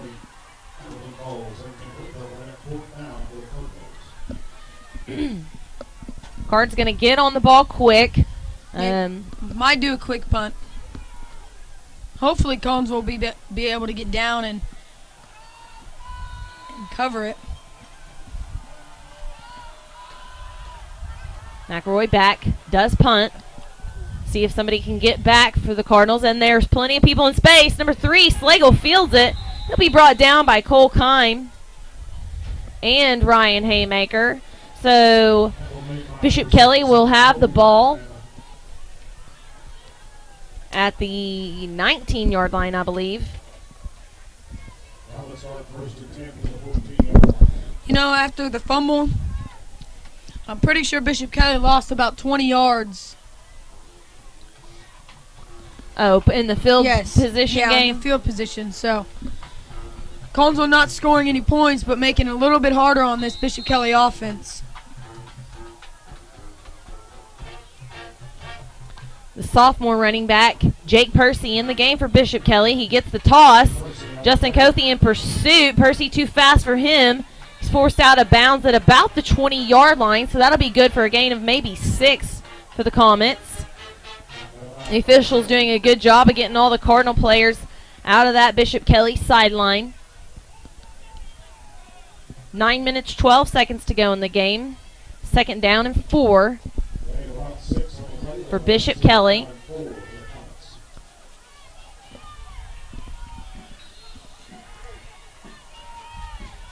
Daniel Smith, number 5. He's a senior wide receiver at the bottom of your screen. He's been Martin's favorite wideout on the evening. Next to him, number 20, Hunter Hughes. Not sure he's caught a pass tonight. And O'Connor at the top. He's also been targeted. Pass goes to Smith. Nice job by the young man. See, it'll be close if he's got the first down. Sean Kacheski in on the tackle. They'll be short of a first down, but not by much. So it'll be 3rd and 1.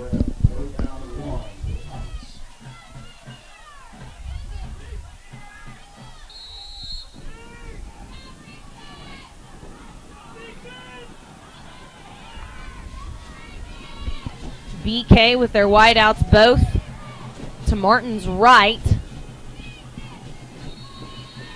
And I think Bishop Kelly is going to call a timeout here. They are. 3rd and a pretty short one. Bishop Kelly with the ball on the 23.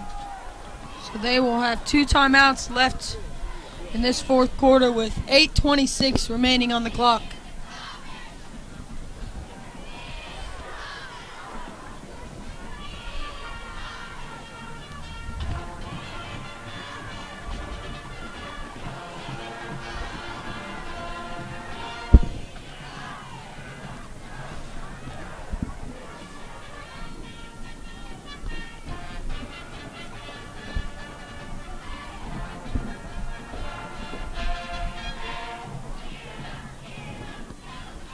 All right, players back on the field for this very important third down. And you have to wonder if Bishop Kelly is going to go for it on fourth. You have to assume they're not going to. But with the quarterback sneak working as well as it is. Surprised they're not running it right now. Martin takes the snap, hands off to Percy, runs up middle. He's met immediately, but he falls forward. Good job by the sophomore running back. He's got the first down. He was met right at the line of scrimmage, but did just enough to get the first down. So it'll be 1st and 10 for Bishop Kelly with the ball at the 25-yard line. So as the clock is ticking down with about 8 minutes and 5 seconds. Martin handles the high snap, fakes the handoff, looks deep. Now he's in motion right. Mark Tillman tries to tackle him, and Josh Arnold finishes the job. That's going to be about a 15-yard loss for Bishop Kelly. And a great job there by both Josh Arnold, Marcus Tillman, and there were a couple linemen in there on the play as well. And it's 2nd and 24 now for Bishop Kelly, and the Cardinals just got to be thinking contain with this kind of yardage. Martin in motion, he's right. Still on his feet. Brought down at the 22-yard line. So it'll be 3rd down and about 13 yards to go here.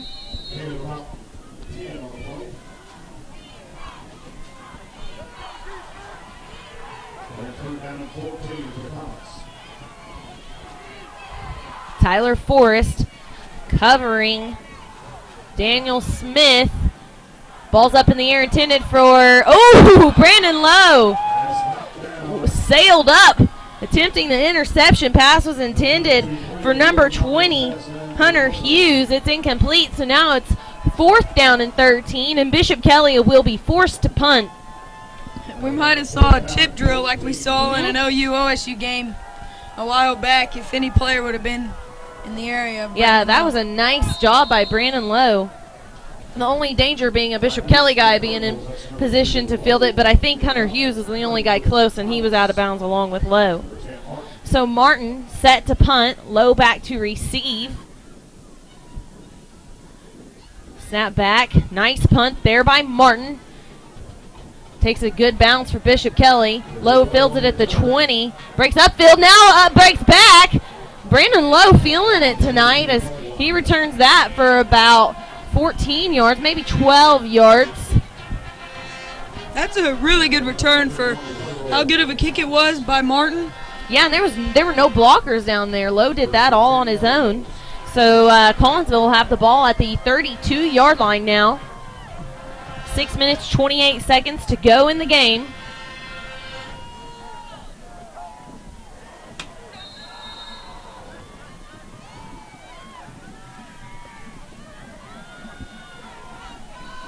Bishop Kelly showing blitz. McElroy keeps it, runs left, falls forward for a few. I think it's pretty obvious that when it's 4th quarter, McElroy likes to keep the ball in his hands, and I think that says a lot about the senior that he is. He wants to put the game on his back. He only got a yard on the carry, so it's 2nd and 9. They've been in a lot of 2nd and 9s in this evening's game.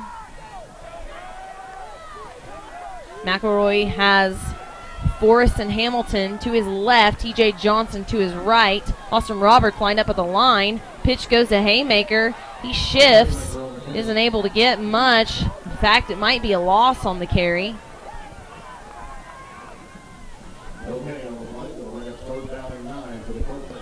I believe he got back to the line of scrimmage, so it'll still be 9 to go here for Collinsville.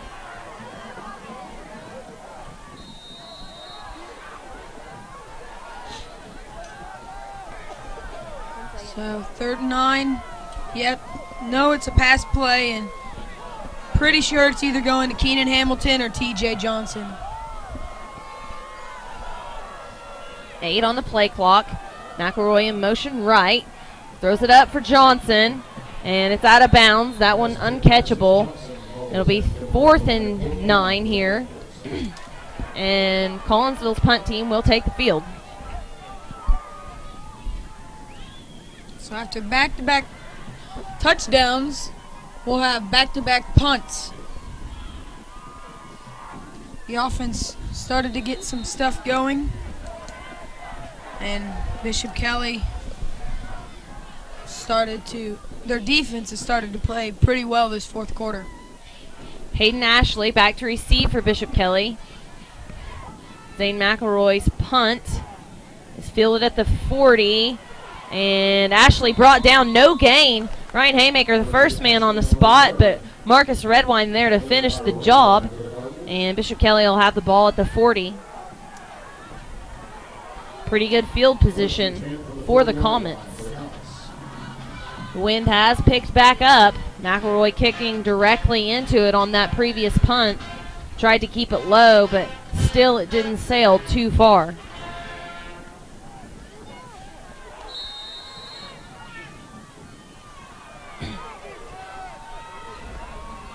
Martin from the shotgun. 2 wideouts to his right. Smith to his left. He's in motion right, looking to run. Justin Cothey brings him down. It's a sack. And fourth quarter time, let's just get it out there, is Justin Cothey time. When it's crunch time, it's Cothey time. And that one, a loss for 2 for Bishop Kelly. It'll be 2nd and 12 now. Yeah, what a surprise. Justin Cothey getting another tackle. And he's been the leader on this Collinsville defense. Martin, this time, hands off to Percy. He runs left. He's brought down. He'll have 3 on that carry, so it'll be 3rd and 9 now for Bishop Kelly. 4 minutes, 10 seconds to go in the game. Big time 3rd down here. If the Cardinal defense can get a stop without the Comets getting much of a gain, they'll have a tough decision what they want to do on 4th down. Martin surveys the defense. High snap, looks to pass, has Smith over his head. No flags on the play, and it will be 4th and 8 here for Bishop Kelly. And now they do have a decision. Do they punt, trust their defense to get a stop, or do they put it in their offense's hands right now? I think they're going to put it in their offense's hands. 2 timeouts left. I don't think they want to use that on the defensive side of the ball, and so they're going to. Now Martin is their punter as well. Everybody here at Salee Field on their feet. Martin, the lone man in the backfield, looks to pass, looks for Smith. It's complete. He's got the first down. Just too much cushion on that play there. And Coach Jones talking to Keenan Hamilton.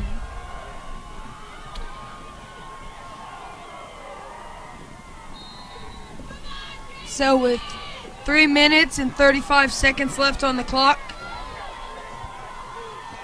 Bishop Kelly empty again. Hunter in motion. Martin fakes in the handoff.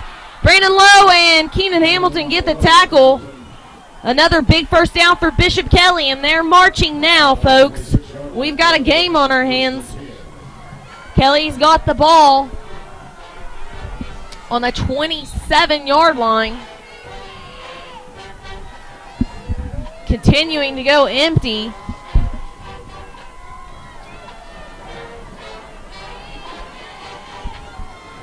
Martin running once again, this time brought down. Have a very minimal loss there on the play. Parker Brown in on the tackle. That'll be good for a sack for Brown.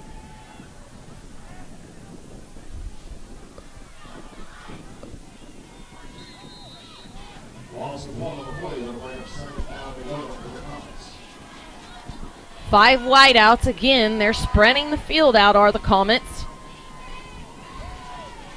High snap again. Quick pass to Smith. He's got a lot of space. Sean Kacheski moves in for the tackle. That'll be good for a gain of 6 there, maybe 7 for Bishop Kelly, so it'll be 3rd and 4. Man, if I'm Bishop Kelly, I just run that every play. They're getting 6 or 7 yards. I mean, why not?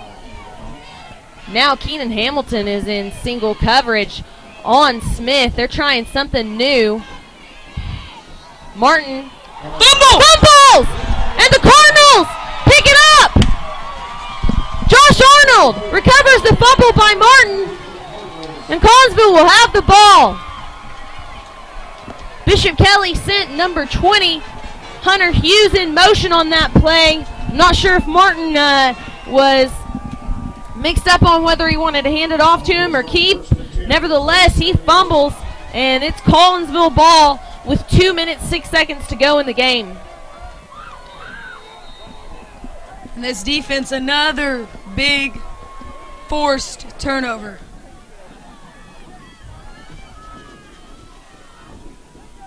Going to be zone read after zone read after zone read, I'd imagine. This time, McElroy keeps it, runs up middle, has a lot, gets all the way to the 35-yard line. That'll be a 7-yard gain on first down. So it'll be 2nd and 7 to go. Cards will take their time here. I'm sure the coaches will let the team stay huddled up for a bit.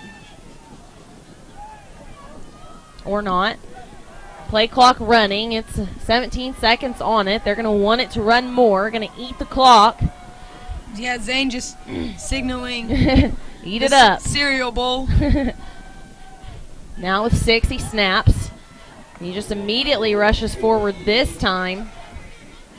He's going to be really close to the first down. And Bishop Kelly is going to call a timeout with 1:15 to go in the game.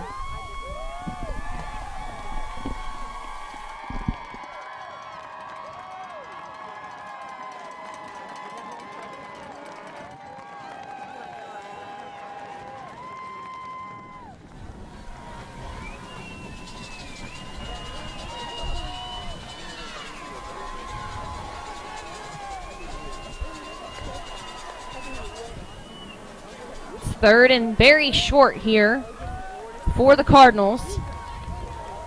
Bishop Kelly putting it all on the line on this play. This is the biggest play of the game. Collinsville gets a first down. Bishop Kelly with 1 timeout. Probably going to use it on the next down.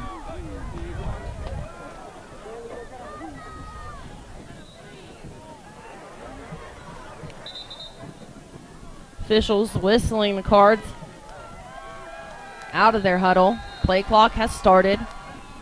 Game clock obviously will not until the ball is snapped.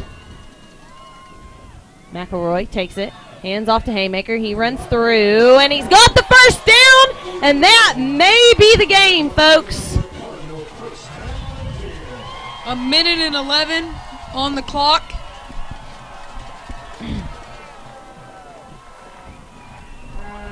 Collinsville bringing in Kenny Smith, a senior, Justin Cothy, and Dylan Cook in the game as well. Victory formation here. Bishop Kelly's going to call their final timeout. Timeout, Kelly. So with 1:09 to go, Collinsville 1st and 10. Ball at the 42-yard line. And not very many Collinsville fans leaving the stadium. Majority of people staying here to congratulate their team on this playoff victory. The first since 2000, so huge day for the city of Collinsville. And that means second round here at Salif Field. Yep. Versus, I am assuming, Bishop McGinnis, because they were leading. Winner of McGinnis Ardmore. Yes. But once again, it will be here at Salif Field, and we will be bringing it to you next Friday night. Now the game time will either be 7 or 7:30. Teams have to agree on the game times. Snap back. McElroy takes a knee. Have to do it at least one more time. Down to a minute and under. Play clock still not set. Cards will have to do it 2 more times. Second down and 12 for the Cardinals.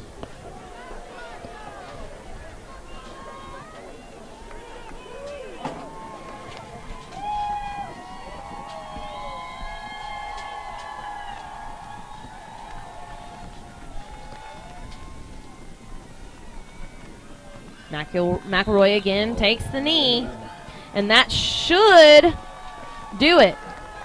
And that will. And that'll be the game. Your Collinsville Cardinals win the playoff opener versus the Bishop Kelly Comets here at Salee Field. Everybody in the stands on their feet.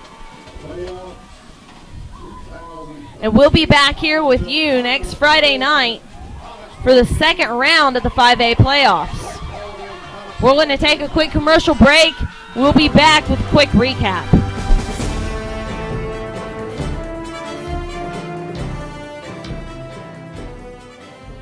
Drive down Route 66 and see the Meltons. Well, ain't that something? It's here, where the entire Melton family changed the negative dealership drama. Forever. This is a showroom. Yep, that's a pool table. These are the salespeople. Yep, there are none. Unlocked cars? Yep, even on Sundays. Granddad paid off the building. Yep, we sell cars for fun. Translation, car buying can be a negative experience, so we changed it.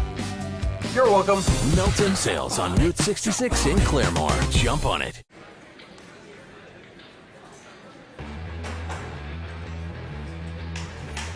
Can I get a ham and Swiss sandwich with extra cheese, please?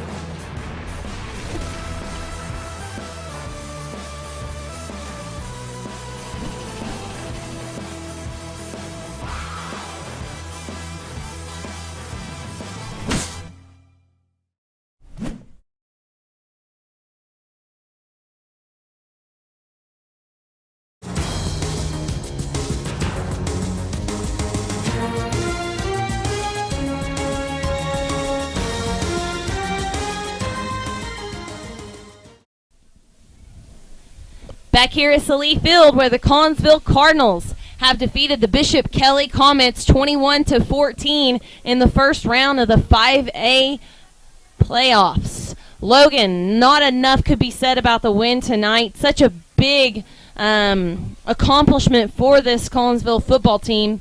Haven't won a playoff game in a long time. Last year made the playoffs, played McAllister in the first round. All looked like they were set to defeat the McAllister Buffs, but didn't have quite as good a second half. This year, not the same story. Their first half weren't on fire, scored at the end of the second quarter to go into halftime tied. Then this fourth quarter, they played pretty well. Yeah, and Kothi came through, and you know, I really, like you said, it's Kothi time when it comes to the fourth quarter, and our defense really stepped up too. They played pretty well, and on the offensive side of the ball, Zane played pretty smart. And late in the game, that rushing touchdown by Haymaker really helped out Collinsville. Yeah, like you mentioned, a lot of guys played really well this evening. I don't think on the defensive side of the ball we can pick a player of the game because it'd be hard to single one out. They forced 3 fumbles. Different guys recovered each one of them. Kothi had big sacks. Josh Arnold had a big sack. Everybody played on the defensive side of the ball played pretty just awesome tonight. Yeah. Offensively, my player of the game would have to be Zane McElroy. Nice passes to in that second half. I mean, he didn't have many incompletes on the evening. He had huge passes to T.J. Johnson, to Austin Roberts, to Keenan Hamilton. So I got to go with McElroy for the player of the game. Plus, he carried him through running the ball in that fourth quarter. I know. I have to kind of disagree. I know McElroy played a great game, but Keenan Hamilton really stepped up, and he played the best game he has this season, maybe his career, and just blowing out a shoe Yeah. coming back with someone else's shoe. We know he's gonna have blisters tonight. Whoever's shoes those are, they're gonna take those home and put Yeah. them in like a frame. Yeah, and like hang those them up on their wall. plastic clear frames. They're gonna be like, these were the shoes, because you know it's some freshman. These are the shoes that Keenan Hamilton wore. So he'll break them out sometime next year and be like, yeah. Yeah, we might have Hamilton wear them again this next week, because it seemed like when he put those shoes on, the offense started Yeah, there you go. clicking. Well, you know he can't wear those old ones, so he's going to Yeah. have something. Well, a great game here in Collinsville. Really proud of these players for putting together a win in the first round of playoffs and being the district champions. Get to host the next round here at home. Likely we'll play Bishop McGinnis. So it will be a bit of a drive for them. They come out of a powerhouse district, however. They finished third in 5A2, but ahead of them is Carl Albert and Guthrie, who are very good teams. So this Bishop McGinnis team will be very good as well. That'll do it for us here tonight with Cardinal TV. I'm Casey Price alongside Logan Wilt, along with Lee Johnson, Kaylee Byram, Shelby West, and Spencer Beeson. And never forget our director and producer, Kim Myers. We'll see you again, same time, same place, next Friday night.